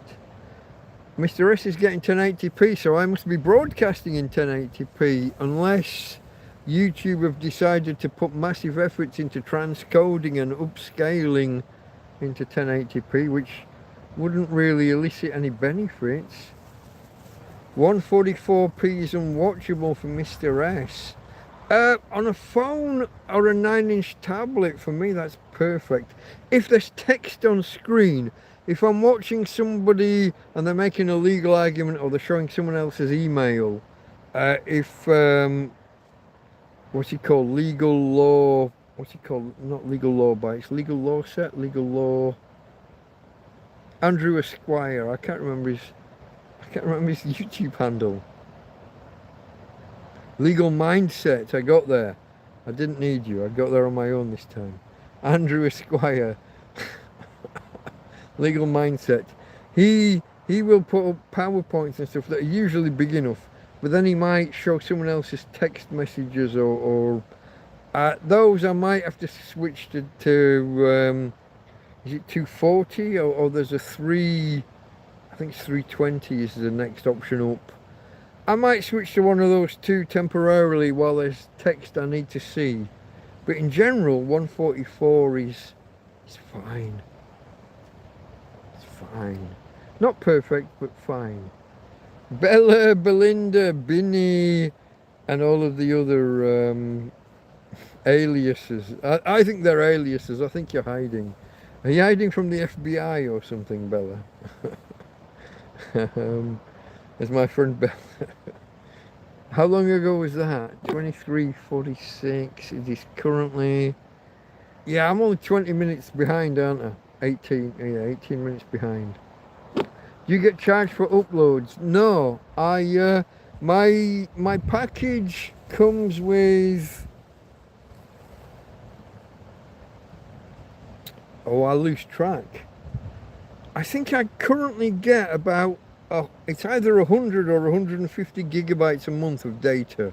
Doesn't matter whether it's up or down. 150 gig. Anything unused rolls over, and I've been rolling over 100 or more gigabytes every month since God knows when. It would probably pay me to step down. Here's what happened, folks. You're paying for a package, it's not quite enough data. You're up to the next package, and after 6 months they increase that for the same payment. You get more gigabytes and more gigabytes and more gigabytes, and because you've got stuff rolling over that's unused because your hard drive doesn't work, I got gigabytes and gigabytes rolling over.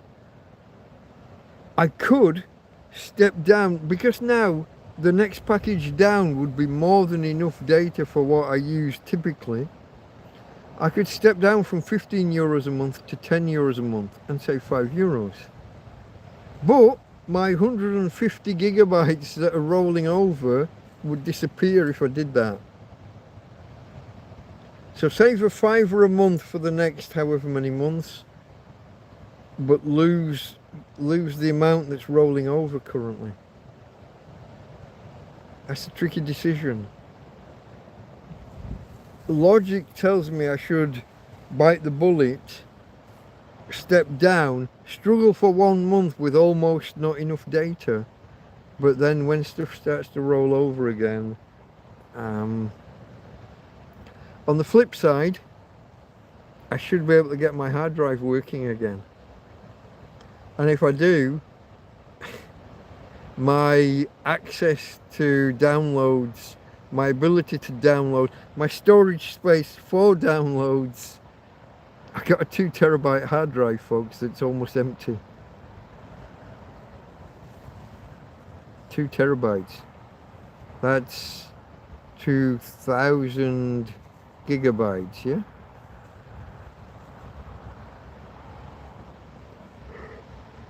That makes 100 gigabytes that rolls over look like nothing. I should be able to just power up the software and download anything I think of. If you remind me of a kids TV program from the 70s that I really liked, I should better just go and download the whole series. like I did with Mr. Ben. Kenny Everett TV show. I've only downloaded series 1 or season 1. In England we would say series 1. Everywhere else in the world you say season 1. Kenny Everett video show. Go watch it, folks. It's on YouTube. You can get it on YouTube, but I liked to download it. It's a good bit of humour. Not just humour. Honest to God, the first 3 episodes. I think I've watched 3. I might only have watched 2. If I tell you the bands that were featured, so he was a Radio 1. BBC Radio 1 was the biggest radio station in Britain. Is the biggest radio station in Britain. He was a Radio 1 DJ who switched to TV, introduced a lot of visual effects no one knew was possible, did a lot of comedy and slapstick, but he got all the bands on his programme. Episode 1, some little outfit called Roxy Music. I think he had it wasn't Dexy's Midnight Runs, but someone looked like them. There were some others. Bonnie Tyler, I think. Episode 2, there was this little unknown, this little indie outfit you might not have heard of. Rolling Stones? Anybody? What was she called? It's me, Kathy, I've come home, Heathcliff. What was that? What was she called? Dark curly hair, performance. She wasn't really just a singer-dancer. She was more about the performance. Kate Bush. Rolling Stones and Kate Bush on the same fucking episode. You could not pay enough money now to make that happen. Oh, episode 1. There was this unknown singer.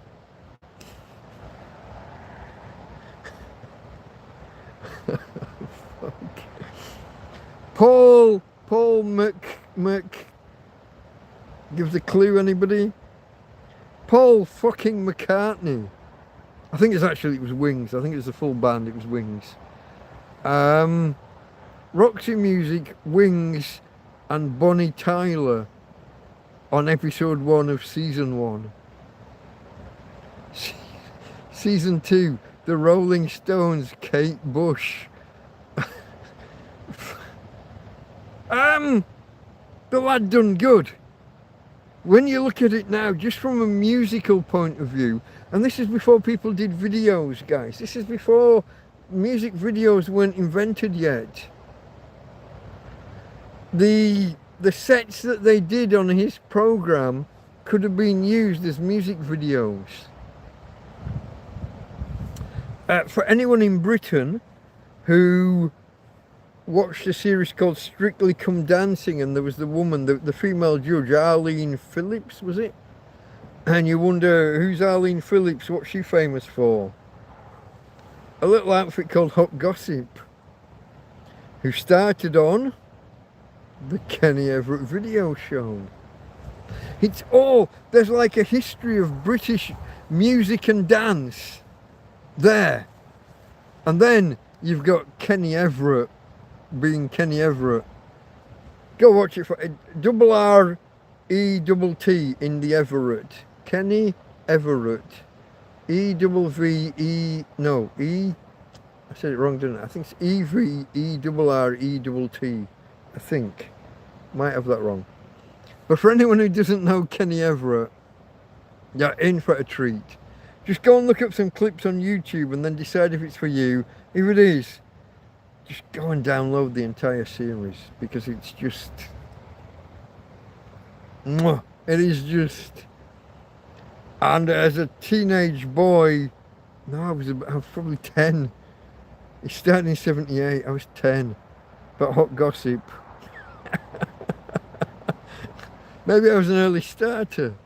I don't think I was. All the rest of the lads at school were into it as well. You know, heteronormative.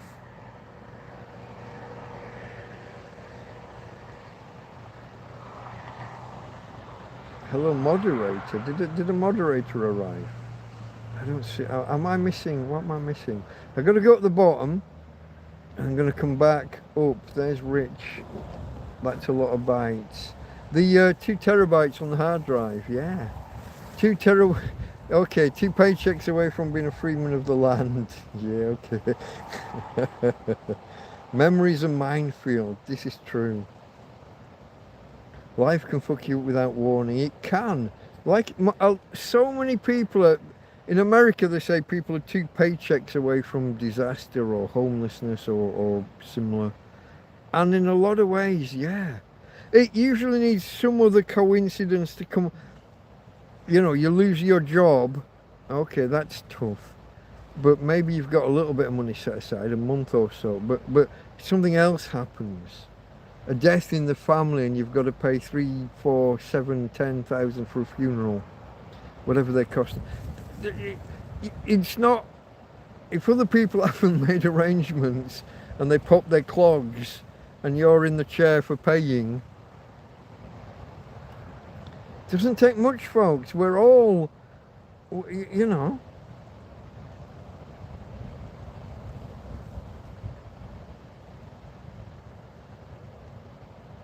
Do you have a plan to return to owning rattan furniture and having a permanent home? The rattan furniture is easily solved. There quite regularly are different types of chairs and sofas and stuff outside, next to bins. People put them next to bins for other people to take away. Sometimes you just put them outside your house and wait for it to disappear. Technically illegal here, but it seems to be a community recycling thing that everybody does. Technically you can get done for it, but I've never heard of anybody actually getting done for it. Maybe I can be the first. Do I have a plan? So a plan to return to rattan furniture owning, that's easy. The plan to return to the real world, that's very much still up in the air. It's very much, I'm on a holding pattern, but I'm on the brink of being able to start to think of how to get out of it. I don't know what to say. You see, something I can say here now will stop people donating and then put the kibosh on ever getting out of this. But you know me, I like to just document where we're at, how we're at and why we're at. So I'm going to tell you anyway. So don't hold this against me. After the vet thing, and it made no difference and Tina's still bad, we decided plan B was the set of wheels. And we raised money to get Tina's chariot. And we raised enough, kind of, sort of, to buy one, but I hesitated because quality, sizing, style, is it good? We live in a field, we needed big wheels, all of these things. And then this lady pushed her nose in a good way, and she contacted people, and they just happened to have had a donation of a chariot, a doggy wheelchair. I'll stop calling it chariot, but a doggy wheelchair. So I'd raised money to buy one and was on the cusp of having enough money. But there was questions about sizing issue. Do we go bigger? Do we go better? Do we spend a bit more? And I was hesitating. She just went and she contacted the alberg, the animal hostel, pound, you might say, the dog pound. And they'd been donated a used chariot, a used doggy wheelchair. And so we got that for free. We had to do some work. I've got to pay the lady for some modifications and for some tools and for some, I got to look after her. At the time she left the country, I didn't have cash and she didn't do PayPal. So we got to work something out there.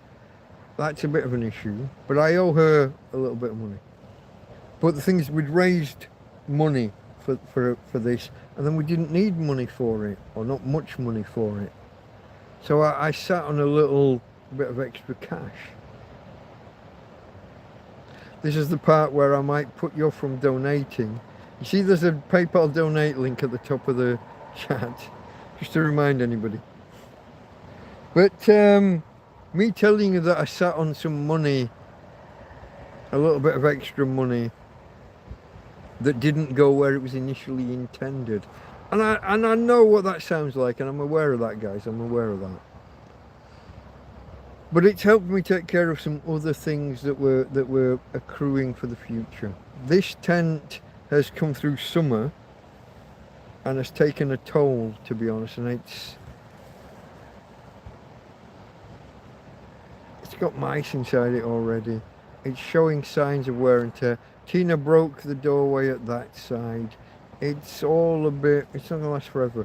We've already acquired the next tent in readiness. Second hand, on the cheap, very cheap for what it is.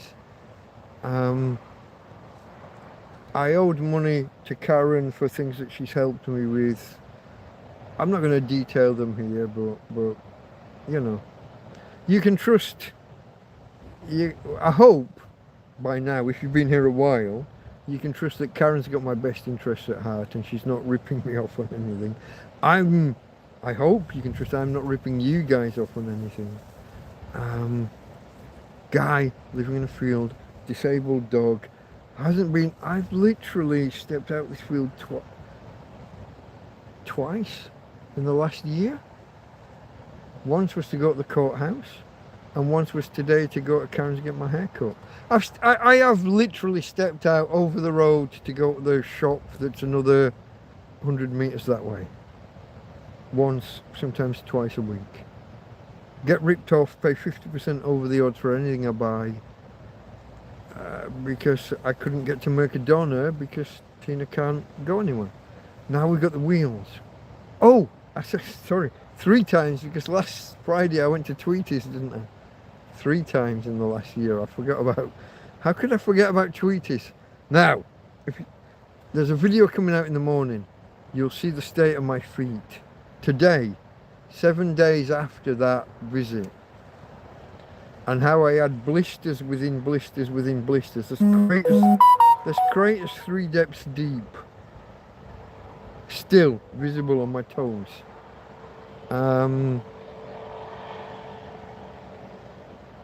I made the mistake of going for our longest walk in a year or 18 months. I made a mistake of going for my longest walk in a brand new pair of shoes that it turns out must be a size or so too small anyway. They weren't just pinching because they were new. Now in theory, they got the numbers on them, they're the right size. They're just not. They weren't.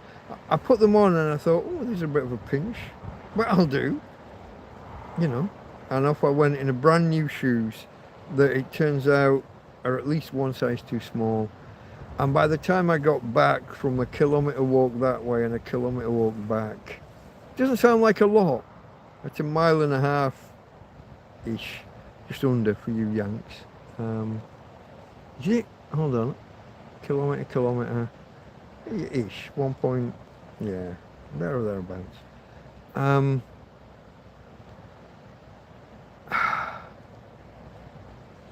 Blisters within blisters within blisters. 3 levels deep of desolation on my toes. The next day I put a different pair of shoes on and they fell apart straight away in the heat and just... So I told you guys, hey, don't be bringing me shoes. I've got 6 pairs that are waiting to be worn. And immediately I had 2 or 3 pairs that were out of bounds. 2 of the 3 pairs were old ones that I'd already, I'm not going to say worn to death, but worn extensively 2 or 3 years ago. The landscape in footwear changed very, very quickly. No, my point there was that it's so rare that I got out of the field, and Tina getting the chariot and us being able to go off to Tweety's was it was a godsend. It was brilliant mentally and emotionally. It was a big spend for one meal, I'll be honest. But they looked after us, they gave us freebies, they gave us extras, they treat us well. I took a toll on my feet because of the shoes, but that's on me. Yeah. No, it's all, I don't know, guys. But the fact that we had extra money, we had money left over from raising money for wheels, and then we were given wheels, meant I had money left. And that, my fear is that will put people off from, oh, we gave him all this money to get these and he didn't get them. Well, we did get them. It just didn't cost us as much as we thought. Maybe 20 euros in tools and parts, and maybe I'll spend another 20 on flowers, chocolates and a bottle of wine for the lady that did the work, Sandra, my new friend Sandra. So maybe the new wheels cost us 40 and not 200 and blah, you know.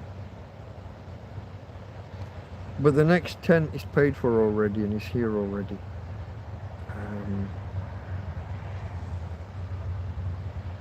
Tina has mobility. We have a little bit more freedom. I'm just waiting for my feet to heal a little bit before we go off on walks. I've got to get the right combination of you watch the video tomorrow, folks. My feet aren't on, it's not just the blisters from that walk.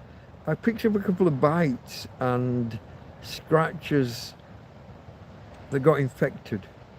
3 or 4 actually. And they puffed up like hell, and then I squeezed. Past tense of to squeeze. Either squeezed or squoze. My dad would have gone with squoze. I always found that a little... We're back. I was just talking about the past tense of to squeeze. I squeezed it or I squoze it. My dad would have gone with squoze. He always would have gone with dove as a past tense of dive. So would I think. The squoze squeezed thing, I'm not sure of. It sounds awkward and inelegant. It may be correct, I don't know. But he always went with it. Then when he went to the movies, he went to watch a film. So I don't fucking know.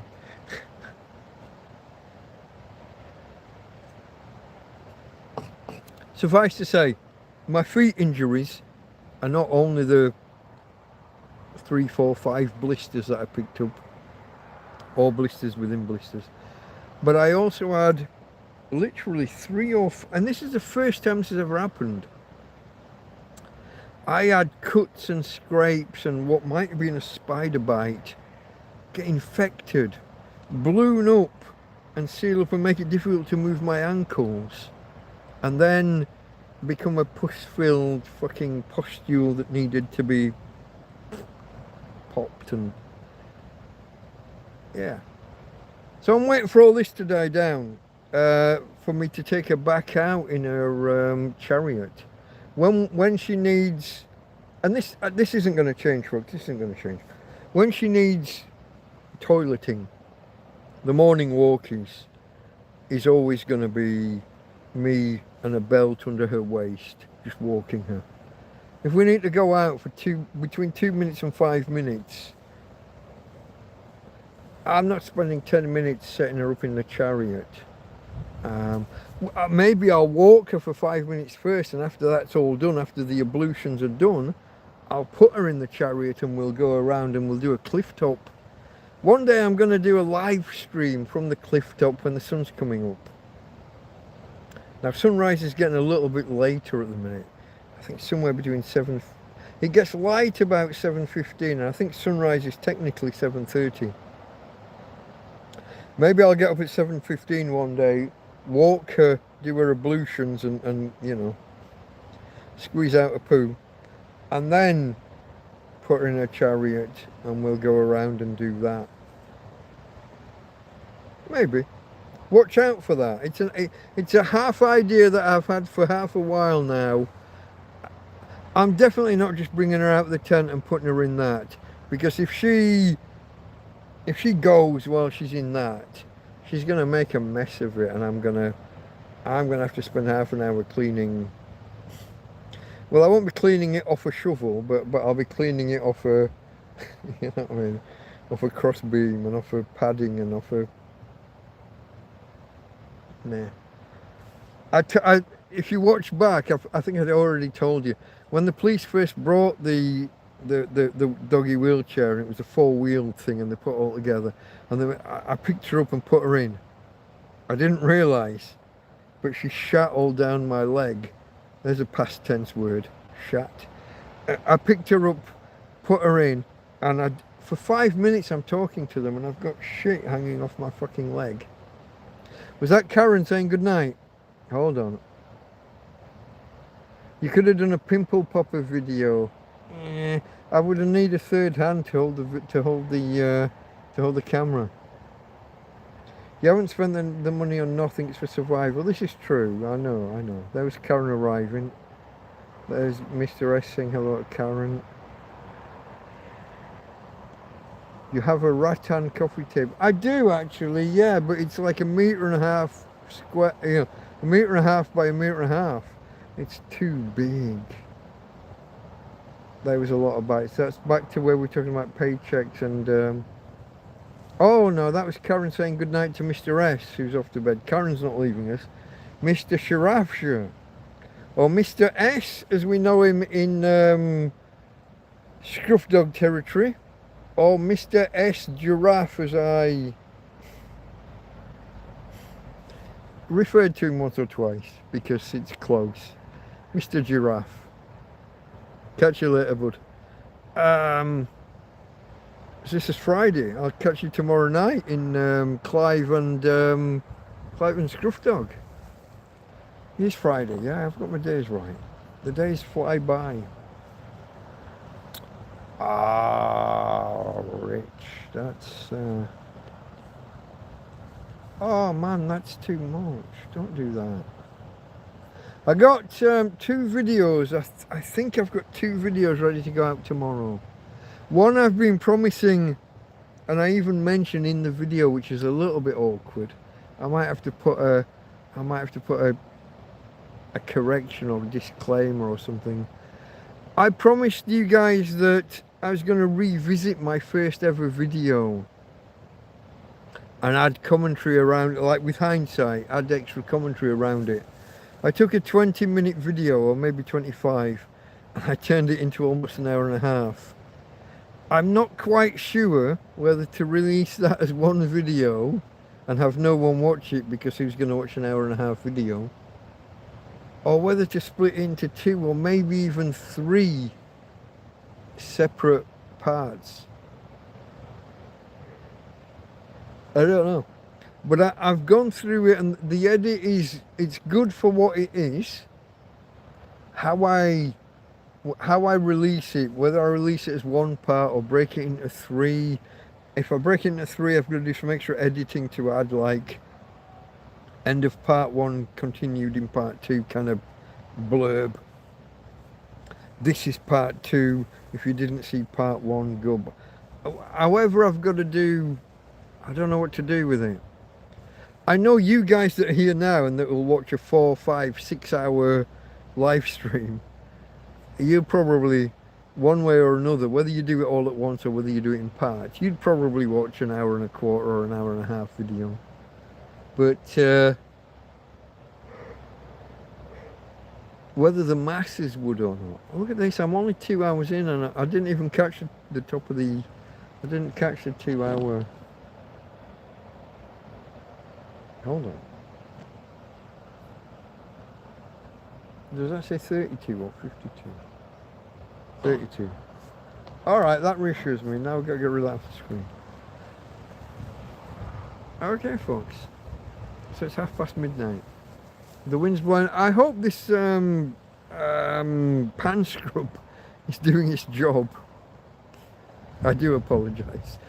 I am very low tech.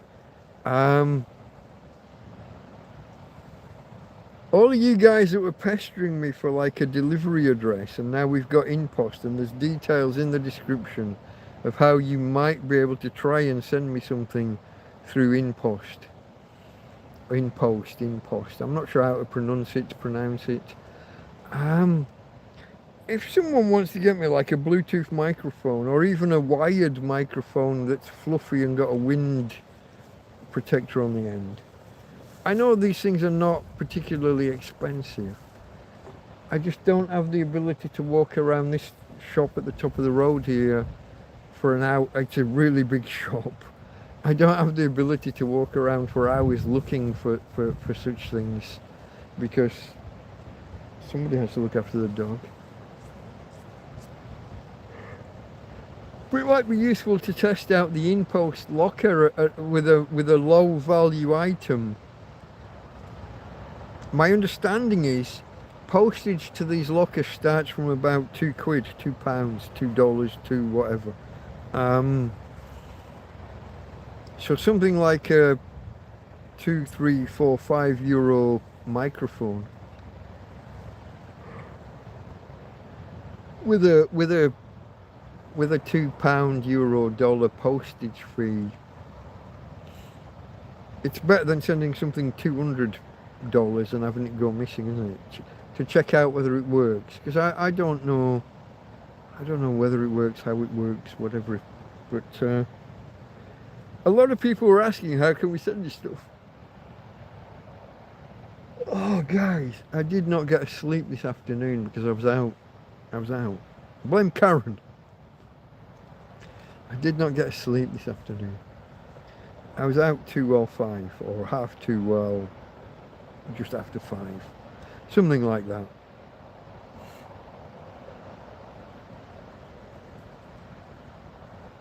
Rich is heading off.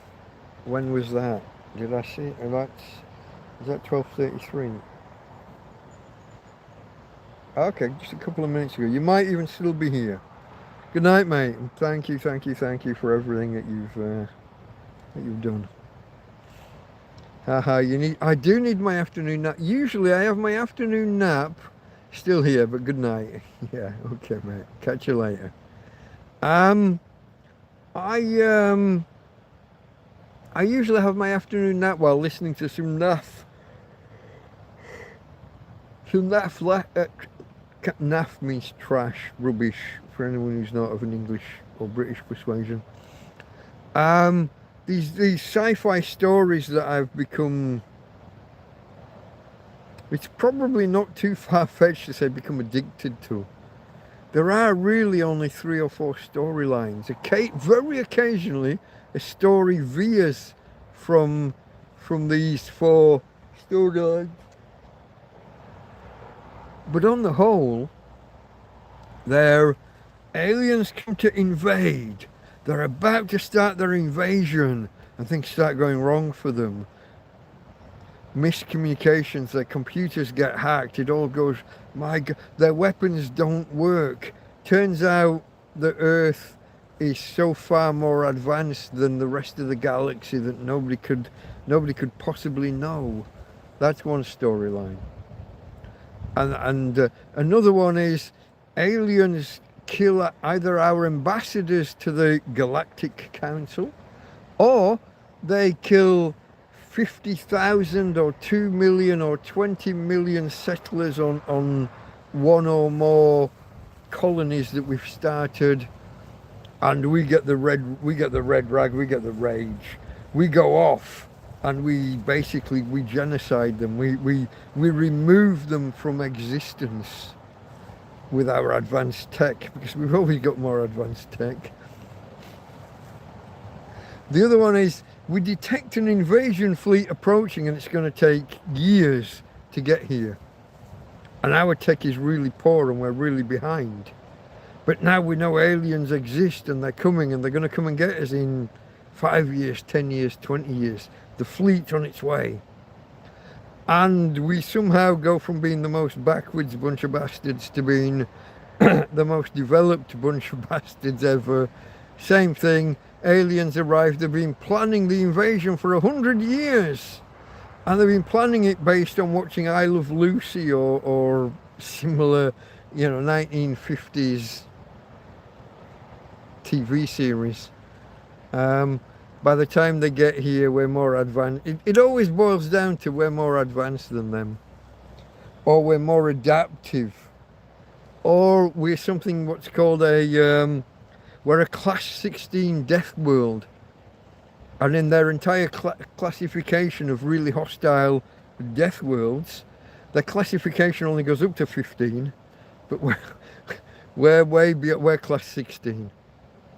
And we don't have horns or armor or brief flames. We've got no... How are we the apex predators on this class 16 death world without having any of these physical advantages? We're not 20 foot tall, we don't breathe fire, we haven't got armor, we haven't got claws that would... We're more adaptive, we're better, we're pack hunters, we're this, that and the other. Anyway, love them. They're trash, they're shit, they're AI generated.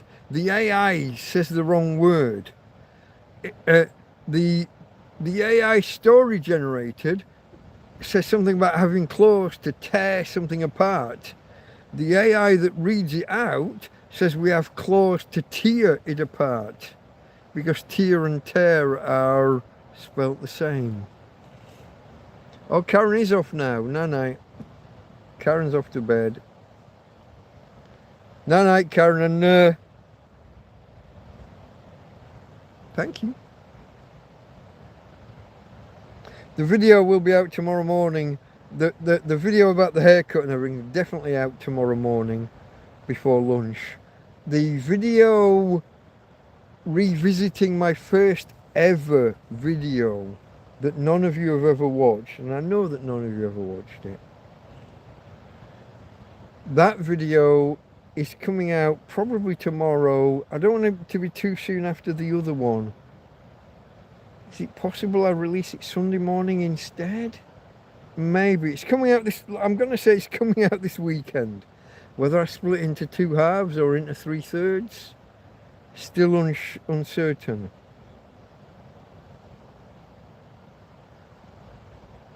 Oh, builders coming in the morning to pick up where they left off with everything. Okay. You've had a nice... Excuse me, I got the hiccups. You've had a nice break from the builders, though, Karen. Bit of peace and quiet on a morning.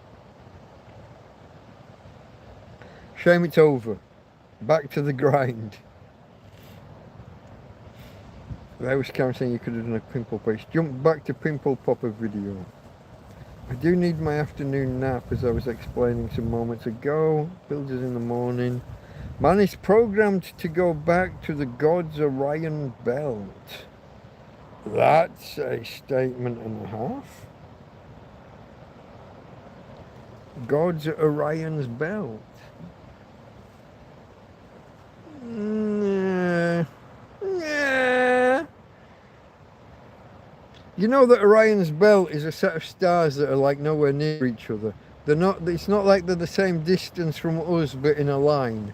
That they're millions and billions of miles apart. Like, well, I don't know. I don't know the specifics, but they're only aligned from here. If you go anywhere else, they're not lined up.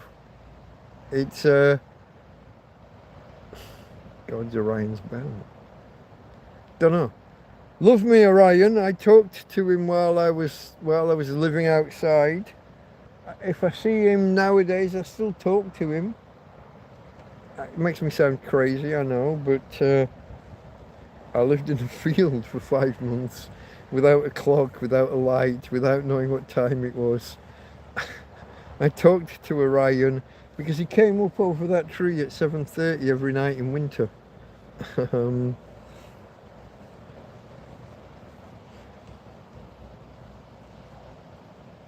Through a lovely highway called technology. Technology is good, yeah, I like tech. I'm a tech person. I'm a science and tech person. Sometimes if this live stream goes on too long, I miss Linus Tech Tips. I like to watch Linus Tech Tips because tech, computers. It's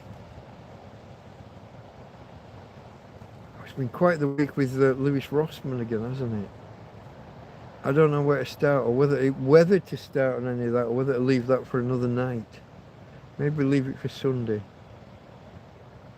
There's a lot going on in the world of tech and law, folks. There's a lot going on and a lot going wrong. Things that you buy, that the company you bought them from decide, we can make more money if we turn this into a subscription. So they reprogram the thing that you bought, so now it doesn't work unless you pay them more money. You bought that thing, that's your thing. They made an edit to it, they changed how it works, contrary to most people's perception of contract law. I will sell you a thing if you give me this much money. I will give you this much, then here's your thing. Offer, acceptance, consideration, it's all there, it's wrapped up, that's a contract. 2 years later, we're not making enough money. We're going to take that thing back and turn it off unless you pay us monthly. Nobody said that when I bought it.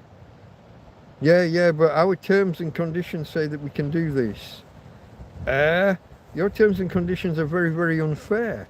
The thing I own is mine and not yours. You can't change it without my fucking say-so. Would be most people's normal interpretation of contract law. But they've changed it. They sent you that update to improve security that you clicked OK to install. It's your fault. They didn't give you details about what the update was about. They told you it was a security update. So you said yes and you clicked OK. Isn't that unfair contract terms, unfair practices? Isn't that unlawful? By most people's reading of the law, I owned a thing and it worked. Now I own a thing and it don't work. You took that away from me. Yeah, but you can pay $20 a month, £20 a month, €20 a month and make it work again. I haven't taken anything away from you yet. I'm just going to take $20 a month away from you every month forevermore.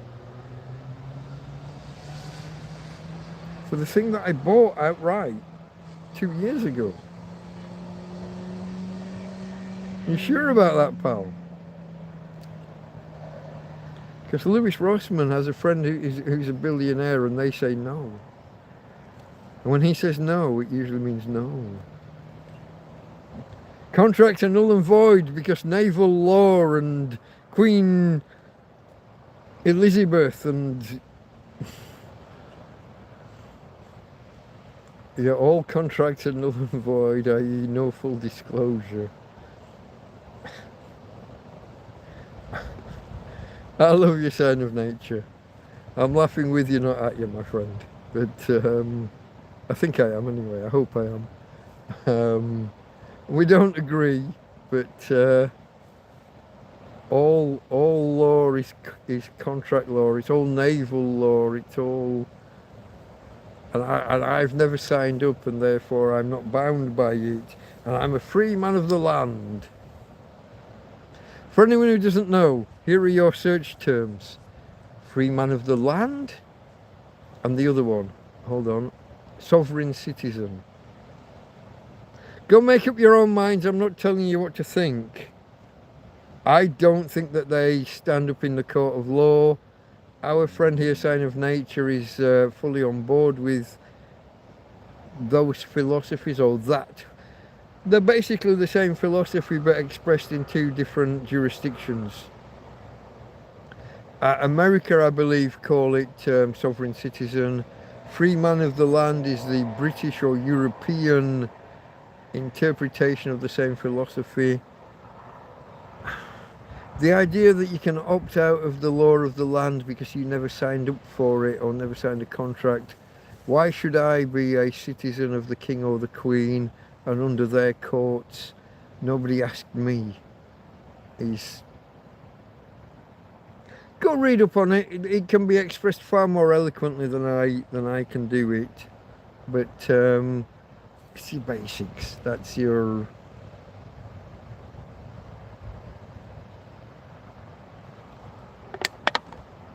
free man of the land. And we can argue about whether it's free space man or whether it's free man, all one word.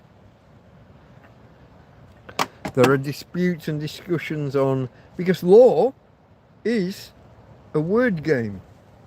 I've told this before about in America, the guy that asked for a lawyer. Hey dog, I want a lawyer, dog. And he was saying, hey mate, I want a lawyer, mate. But he used the word dog because urban, non-white, urban. It's another way of getting around saying black. It's another synonym, urban. I want a lawyer, dog. And in his head, he's asked for a lawyer. They carry on asking him questions. He answers some of them, and they use those answers in evidence against him. His lawyer challenges that. Anything you ask after he's asked for a lawyer is inadmissible. Fruit of the poison tree. We can argue whether it's poison tree or poisoned tree. Again, words. But anyway, law, it's a word game. They went to the Supreme Court, I think it was, to argue lawyer dog. Is it one word or two? Is he asking for a lawyer? Dog, you're the dog. And is he asking for a lawyer? Or is he asking for a lawyer dog? Like a canine that's a lawyer.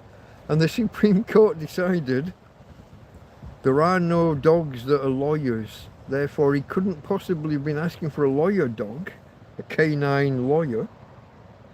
Therefore, his request for a lawyer doesn't stand, and their further questioning after that request is admissible, and any answers given are admissible, and therefore he's guilty. The law, it's a word game, 90% word game, 50% administration. Yes, I know that's more than 100%, but that's kind of how the law stacks up on you. It's more than 100%. It's the state stacking up and piling on you. There we go, I see comments. Here we go. So I know you've said this before, search Baron David Ward. I haven't watched back the last couple of TrampCasts or TrampCast Hangouts. I'm behind with my watching, and therefore I'm behind with my reading. And I will get there. It's all fact undisputed. I'm sure it was disputed, probably in a court of law, and I don't know which way the judge's gavel fell. Oh, affidavit undisputed, 2015, undisputed on facts. You can accept the facts in a court case without accepting the legal outcome.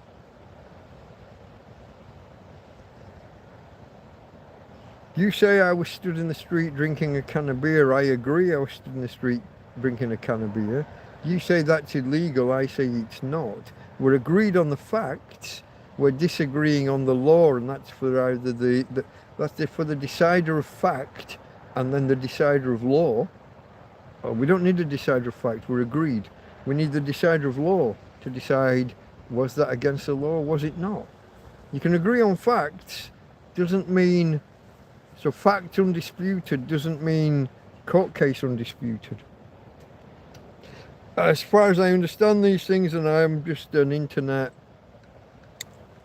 I'm a pleb who's watched lawyers talk on the internet. I'm not this is not legal advice, folks. Do not take your legal advice from a tramp in a field. Even when he's had a beard trim, had his moustache kind of cropped, and a good haircut. Even when he looks as gorgeous as I do,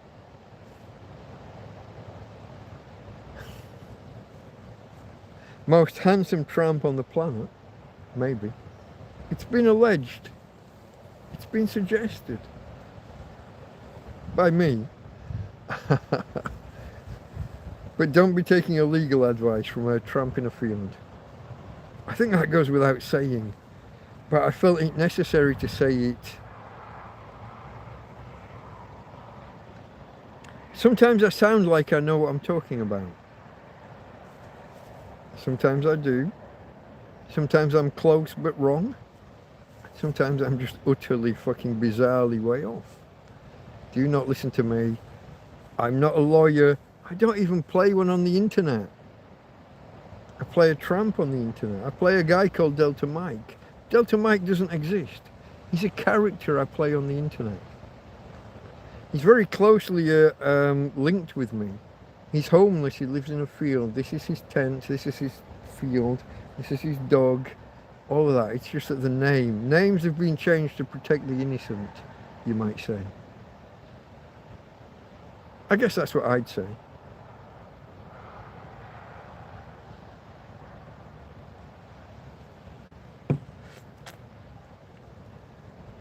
Here we go. Then read 1960s Lord Gilmore letter. One day I will watch these back and I will check out these things that you I will come back to them, my friend. I'm not against research and looking stuff up and reading. I just haven't watched the videos, but I've got a massive backlog. I'm probably in total 10 videos behind. Now I've watched the me taking Tina to Tweeties last week. I've watched that one back a few times. One or two others. But the TrampCasts and the TrampCast Hangouts I'm behind with. I must be 6 weeks behind with proper TrampCasts, folks. I gotta get on top of this shit. Maybe we can have one bumper week where I just do one a day. I doubt it, but maybe we'll take 2 weeks and I'll get there every second day. TrampCast Proper. For anyone new here, TrampCast Proper details 7 days in my life. If I was to do one tomorrow, we would be talking about 7 days in my life, but it wouldn't be this 7 days. It would be 7 days from 5 weeks ago, maybe 6 weeks ago. I am behind with those particular shows through a set of circumstances that include bad weather and wind and sometimes just me not being in the fucking mood. Sorry about that, but as a tramp living in a field, sometimes I'm just not in the fucking mood. Now sometimes I'm not in the mood and it does me good to force myself to just get here and get on with it. And those can actually turn out, some of the best TrampCasts, TrampCast Hangouts in particular, have been that. Where I'm not really that engaged, I'm not really that in the mood. But I figure, we'll give it a go. If we go for 2 hours, 2.5 hours, and I'm not feeling it, I can end it. 6 hours later, still going strong. We've had a few of those. I don't think this is going to be one, folks. I don't see us going for 6 or 7. We're on 20 thumbs up, which is nice. The record is currently, I can't remember whether it's 41 or 42.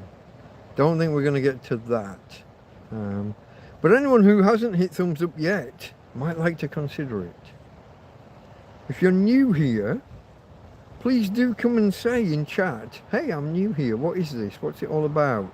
What's a Delta Mike? Who is this guy? Are you really a tramp? Are you homeless? Where are you? What country are you in? What's going on? What's that about? Why do you choose to be homeless? Good question. I don't choose to be. Ask the question. Come and say hello. Come and introduce yourself in chat. Too many lurkers. I know sometimes people put this on and they're away from keyboard and it's just on in a room and they can't type and do the chat thing. But not everybody's doing that. Come and say hello. I don't bite. I can't bite. No teeth. But I do have teeth. They're in a bag through there in the tent. I haven't seen them in at least a year. I daren't open the bag up because we've had floods and things. They might be mouldy. My teeth might be bright fucking black. Should I? Here's one, folks. Here's one. Here's one. Don't do this now. Maybe I do a fundraiser one day for a charity or something, yeah? Maybe for the animal, for the alberg that gave Tina the wheels. Maybe we'll do a fundraiser. If we raise €100 or two, pick a number, 100, two, I think 100's too easy. Some of you guys can be really generous when you want to be, and some of you can be too generous. I have to be a bit careful with these things. But how about we do a thing maybe next weekend? If we raise €200 over the whole weekend, so Friday, Saturday and then Sunday, if we raise 200 for charity, I'll put my teeth in, my falsies. I'll have to dig them out first and make sure that they're actually wearable. And get the tooth glue, the gloop. In England it was called dentifix. Out here it wasn't, because those words have an unfortunate connotation, I think. There was a different name. But yeah, we pick a number. I'm not saying the number now. I'm not picking the number. This is not hard and fast. We pick a number. If we raise that number, I will do a video where I put my teeth in. And imagine, so you see where my chin is now, which is with no teeth. If I had teeth in, I'm going to be elongated. My muscles are not going to be used to it. And then I'll eat a bag of peanuts or something, which I can't do at the minute because no teeth. It's the only thing. Nuts are I can eat a steak, I can eat a dinner, I can eat a Christmas dinner, I can eat anything you want. The only thing I cannot eat that I found so far, maybe you could say a granola bar I could eat, but I was going to go, what's the breakfast called that's basically a mushed up granola? Oh, me and Joby were talking about it earlier today. Muesli. Might struggle with some mueslis if it's too many nuts. The oats and dried fruit and that, not a problem. But anything with nuts is more difficult. But we could do a fundraiser, not for me, not for me. But I'd like to do a fundraiser for the animal sanctuary, the alberg, because of what they've done for me here. I know it's something that was donated to them that was probably taking up space and in the way and that they wanted rid of. But they still passed it on in a good direction, yeah? So maybe we could pick a number, 100, 150. Let's start low. And let's not make it just be one, not just a Friday night episode. But Friday, something through Saturday, whether it's a live stream through the day or whether it's a thing at night, and then the Sunday with the proper TrampCast and the TrampCast Hangout, which I not always but typically do on a Sunday night. So there'd be four shows. We pick a number for raising money. If I hit it, do I have to put the teeth in there and then, or do I have to do a video of me putting the teeth in and using them? Does it have to be a live stream on a different day? We can work out the specifics, but what does anyone think? Me with teeth. Me, instead of having this kind of rounder face, longer.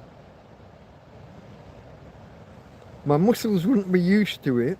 It would feel weird. But instead of that, it would be that. Big difference.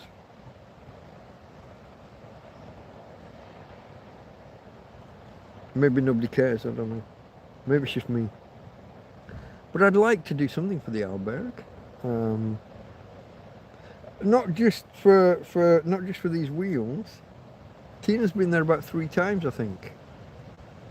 Whenever plod turns up and wants to arrest me, they take Tina away. Almost. It wasn't always. The time that they kicked shit out of her and maybe broke her back, they didn't take her away that day. But 2 or 3 other times they have.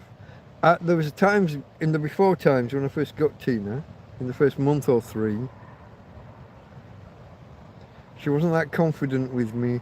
Other dogs snapped at her and she ran.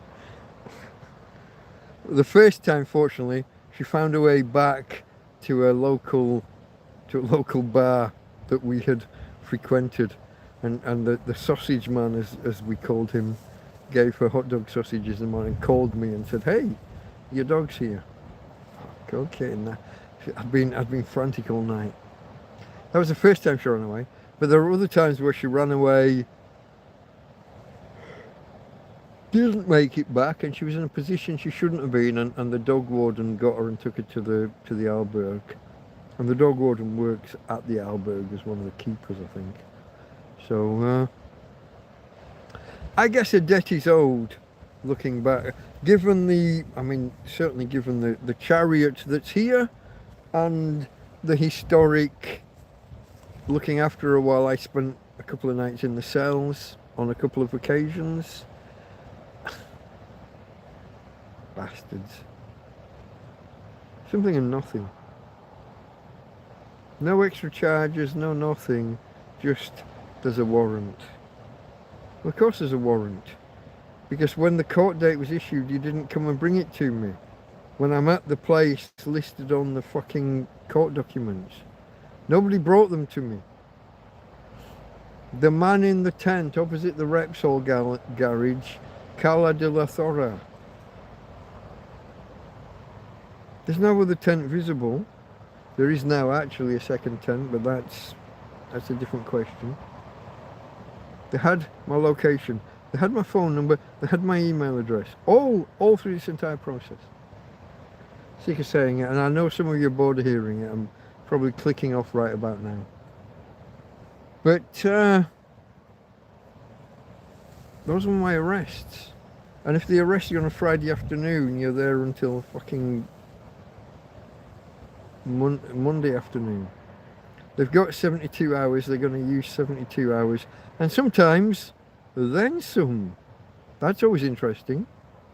When the law gives them 72 hours, and 72 hours happens and you're still in the cells in the courthouse, don't you have to let me go now?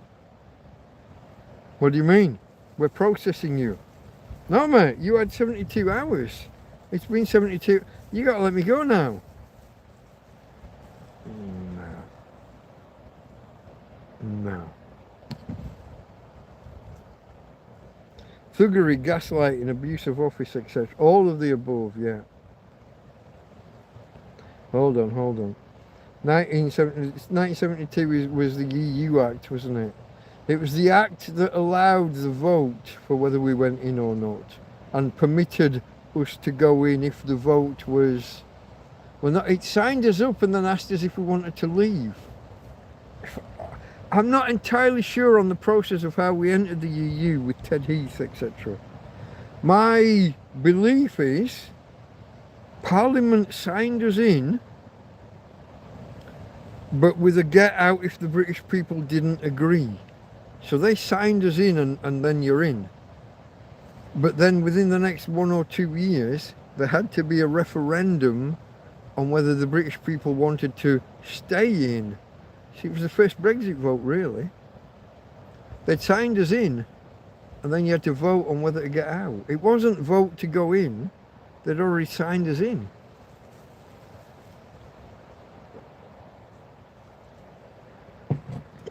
Now, I was 3. So my recollection of events is up for discussion. If you know what I mean. I might not have all the facts absolutely correct for every moment in time. And remember, this might not be my universe, because these other things I remembered that never happened. It's entirely possible that the Large Hadron Collider has been sliding me from universe to universe.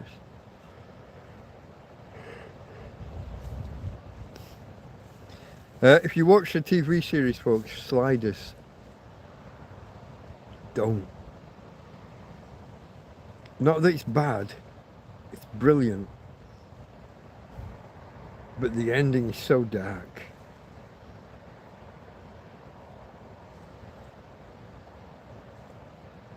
If you're a sci-fi fan and you watch Sliders, have a look at how many series there are and just don't watch the last 2. You're alright with, if there's 5 seasons or series, you're alright with the first 3. If it's 4, you're alright with the first 2. But just don't watch the last 2.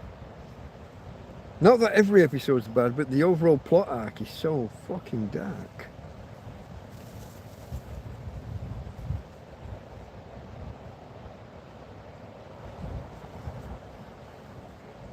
Oh, I don't think we're going to go much further, guys. I don't think we're going to go much further. Let's have a look.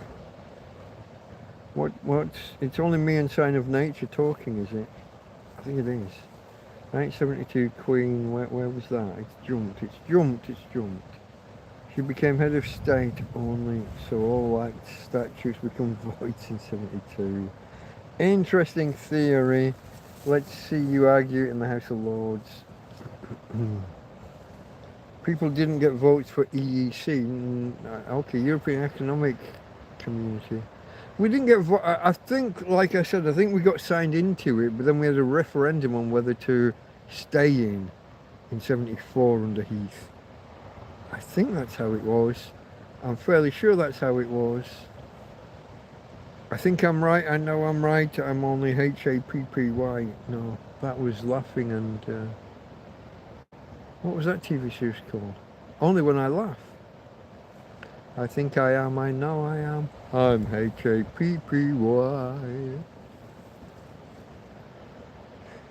I'm tired, folks, I'm tired. I didn't get my afternoon nap. I think we're going to have to call it quits soon. Where are we for time? I'm going to make a decision about when to end it. It's currently 1:10. I can try and give you the next 20 minutes to round things off. If nobody wants to, if you all leave, if you don't want to stick around, hit the leave button and go. But if you do want to stay, hit the like button if you haven't already. And I'll try and give you the next 20 minutes or so and take us to the half hour. It'll be 18 minutes or so, will it? No, it is 20 minutes. Why is it 2:42 on the... My counter here is off because we've had a couple of breaks. Battery power charge. Does that mean I'm on 5%? I'm going to have to... See, there's another reason to end it, folks. I got no battery. I'm waving my hand in front of the camera. And to plug the battery in, I have to unplug the pan scrub of resistance. So you're going to be fully open to the wind. Unless I can... Oh, I've done it again with the hand in front of the camera. I apologise. And again, I'm trying to... Okay. I got the pan screw on and the cable plugged in for power. I didn't know I could do that. I didn't know I'd manage that all in one go. Okay.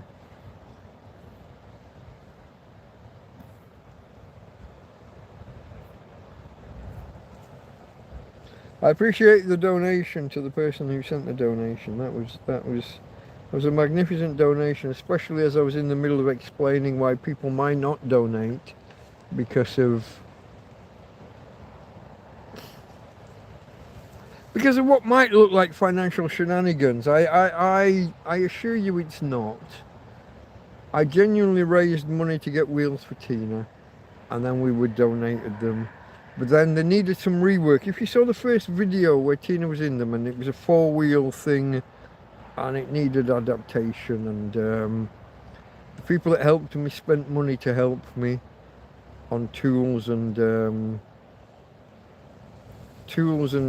bands and foam padding and what I believe are called Jubilee clips, which I was entirely unaware of the existence of. because I hang around these technical channels with like Big Clive and Scruff Dog. I'm not technical in that same way. I'm technical in a sciencey way, in a computer programmery kind of way. Practical. I had a period of building computers and repairing computers and that, but I wouldn't have known what a Jubilee clip was. I had no... But this lady, she knew, and she was adapting, and she was customizing, and she made things how they should be instead of how they were. And I need to I do need to repay her for expenditure, especially on the parts and the tools that she bought. But also, you know, it's a lady. Box of chocolates, a bunch of flowers or a plant, a bottle of wine. Now I'm in Spain. These things are not. I'm not talking. You know what I mean. I've talked in the past about how my wine costs €1.05 for a litre. Wine doesn't have to be expensive. Box of chocolates doesn't have to be that expensive. A plant or a bunch of flowers or something doesn't have to be that expensive. I'm not trying to pump 20 grand through the expenses account with a miscellaneous fund unrecognised by the accounts department. You know what I mean? I'm not paying for a third house. I haven't got a house. A little bit of politics, folks. A little bit of UK politics. I believe she's gone now. I'm not commenting. I don't know who she is. I know nothing about her. Hardly. Except she paid people for a bit of tax avoidance advice. Avoidance. There's two types of not paying tax. I can't remember the terms of both. Tax, it's like tax minimalisation. That's not the right word. That's not the word they use. And then there's tax avoidance. Tax avoidance is the illegal one. That's where you've overstepped the line. But staying within the rules and reading out the rules and regs and saying, no, I qualify for a discount here and a discount there, and this is exempt, and I get a... You claim all the benefits and the, you know, you claim everything you're allowed. That's... You're minimising your tax, but you're doing it in an entirely legal way. Because again, tax, it's a word game, it's a legal game, it's in some ways it's a maths game.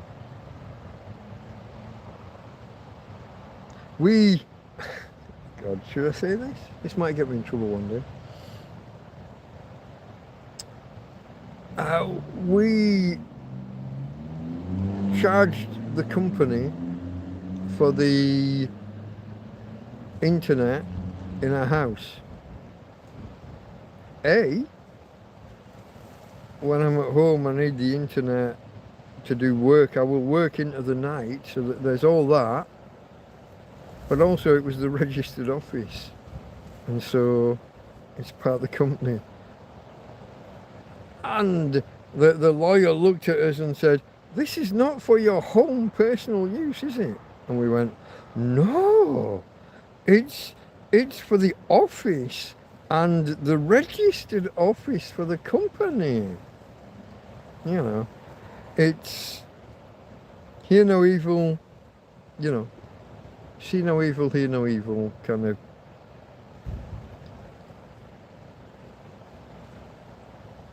See them rules? Let's bend them rules.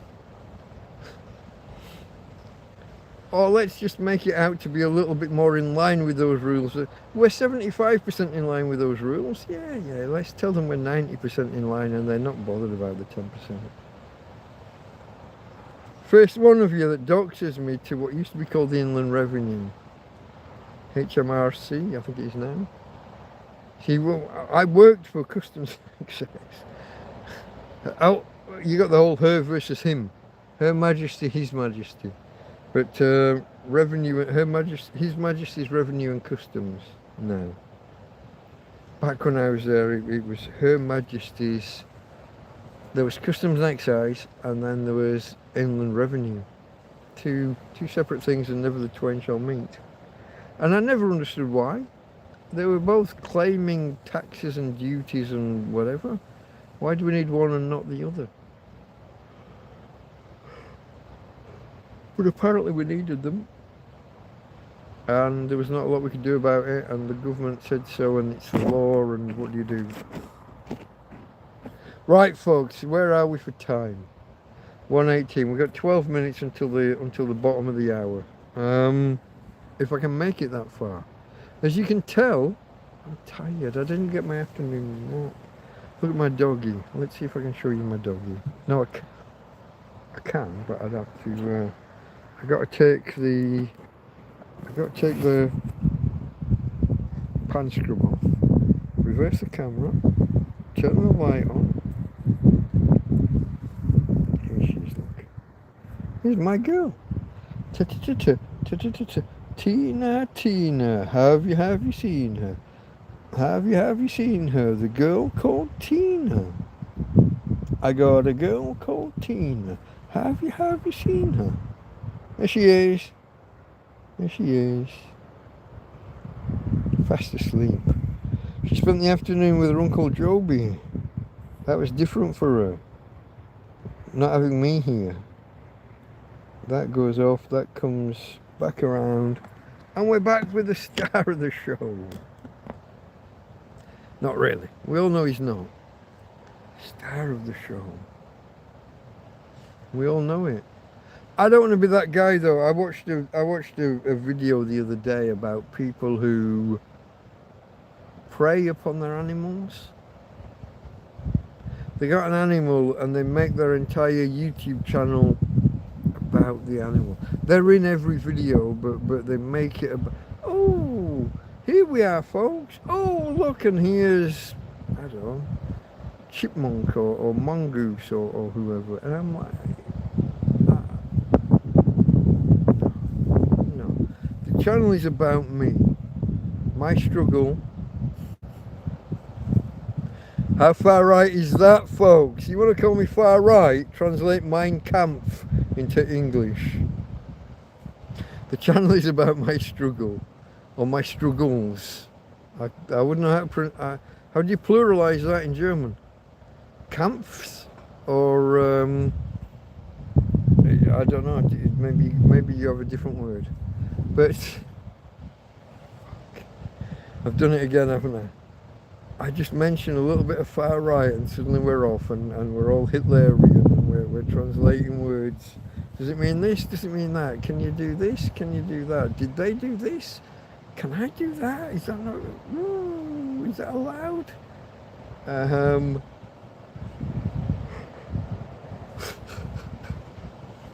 This channel isn't about Tina. This channel is about me. My struggles. I've got a dog. She will feature sometimes when it's notable in particular, but sometimes just if I'm sat on the cliff tops and she licks my face or something, you know, she's there, she's here, she's there, she's right from video number 1. And when I re-release video number 1, when I release video 1 with the added commentary around it, I think I've taken a 25-minute video and turned it into an hour and 15-ish. Más o menos. I don't know whether that's too much or not. I could maybe have cut out some of the original video and some of the commentary about some of those bits and made it be more focused, maybe. But it wasn't my intention. My intention in making the video was to take that video, play that whole video, and react and add extra. Oh, do you know, the reason I did this is because other things weren't possible, and it was just this or this. It was survival. It was not that. That's my commentary. That's my reason for doing that. So I've taken a video that I agreed with entirely. I've added commentary in, on and around it, and it's grown. And I think you would expect it to. I could have kept it the same length by chopping bits out of the original, throwing them. Which bits am I going to throw away? I'm going to throw away the bits that make me look bad or worse or whatever. The bits that show us as bad, as not on the right. Probably easy to find bits where, where I've said the wrong thing, or especially by modern standards. I mean, how easy is it to say the wrong thing? I was untidy. I had an area that was a cooking area. I had a fire area. I had a more recent stove area. And all of these things, when you look at them and you look at the whole field, it looks bad. It looks untidy. It looks like I was making a mess of the field. You stood at the top of the road, you'd have never known. You wouldn't know any of it was there. You came into the field, you'd got halfway down and never known most of it was there. So was I abusing the land? I don't think so. So all of the reasons why I might not have been, this might not have been the best video, it might not. It is what it is. I showed my first shelter. 6 broom handles, 2 dining chairs, a bunch of rope, and 4 branches that I managed to bend over and create 2 arches. So we had a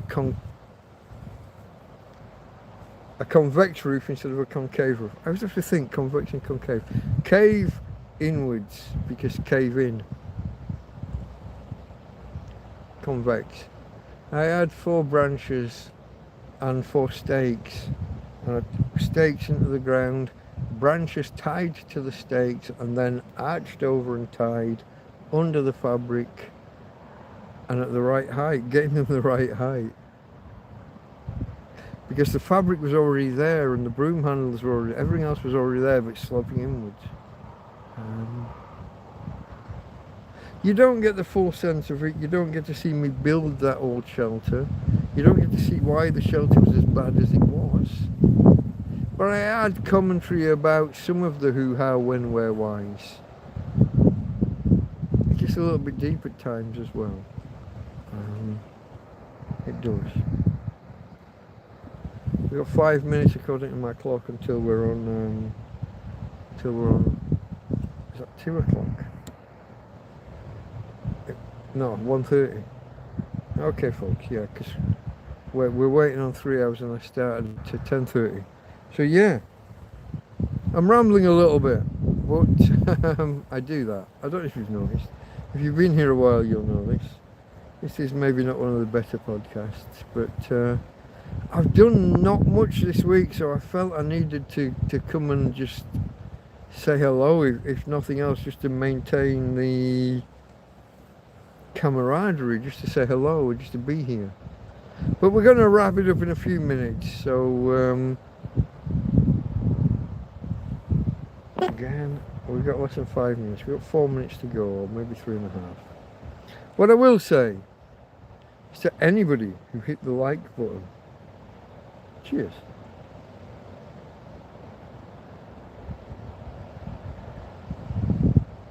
Oh, to anyone who's watched more than 1 hour, thank you guys, much appreciated.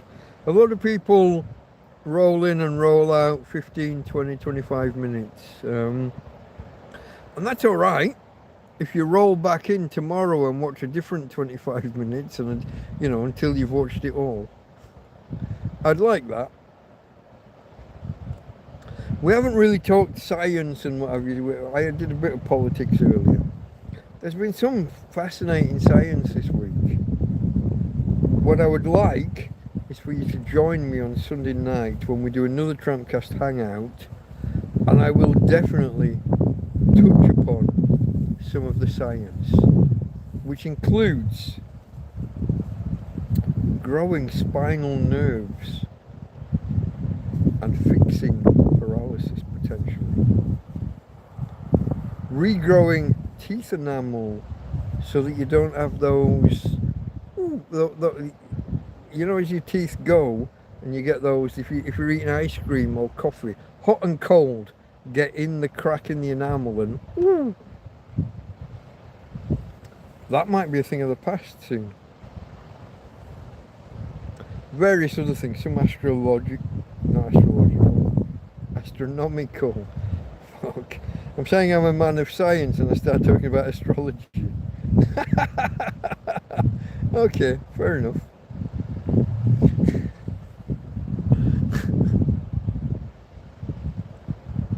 I can't even, my knowledge of astrology is so little. I was thinking I should have been throwing together, when Uranus is in the house of, I just don't have I don't even have the vocabulary to throw together a piss take kind of sentence. But if I was to do a piss take sentence, it would involve Uranus. I mean, how would it not? Okay, folks, let's see where we're at. We're on 28. We've got like a minute and a half or so, probably. Cheers to all of you that are here at the end. I love you all. There's not many of you stuck it out. Some of you have dropped off because you knew the end was coming.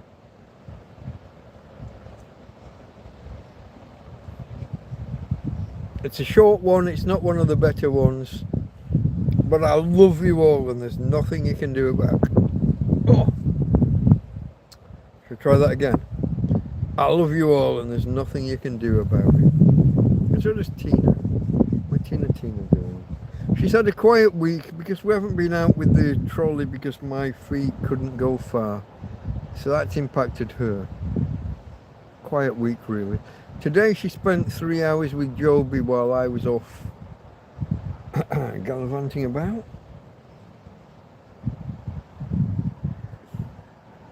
Come on, most handsome tramp on YouTube. And modest with it. Let's finish this thing up, folks. Let's finish this thing up. Let's do this thing. We've got to go in the tradition of the channel. And folks, there's a reason we have traditions. Traditions hold societies together. Common values, common behaviours, that's what a tradition is. No, I haven't got the windbreak on the microphone. I know she's sleeping the wrong way around. Hey babe, Tina go. No. Oh, okay. The wind got her. She didn't wake up when I called her, but the wind got her. Tina. Hey babe. From, are you going to give us a look? Tina? No, you're not going to look this way, are you? Because of the, is it the light? Hey Tina girl. Hey Tina. Okay, we'll go with that. From Tina. And from me, Delta Mike. Out. Jack attack, you're fucking late. Bye.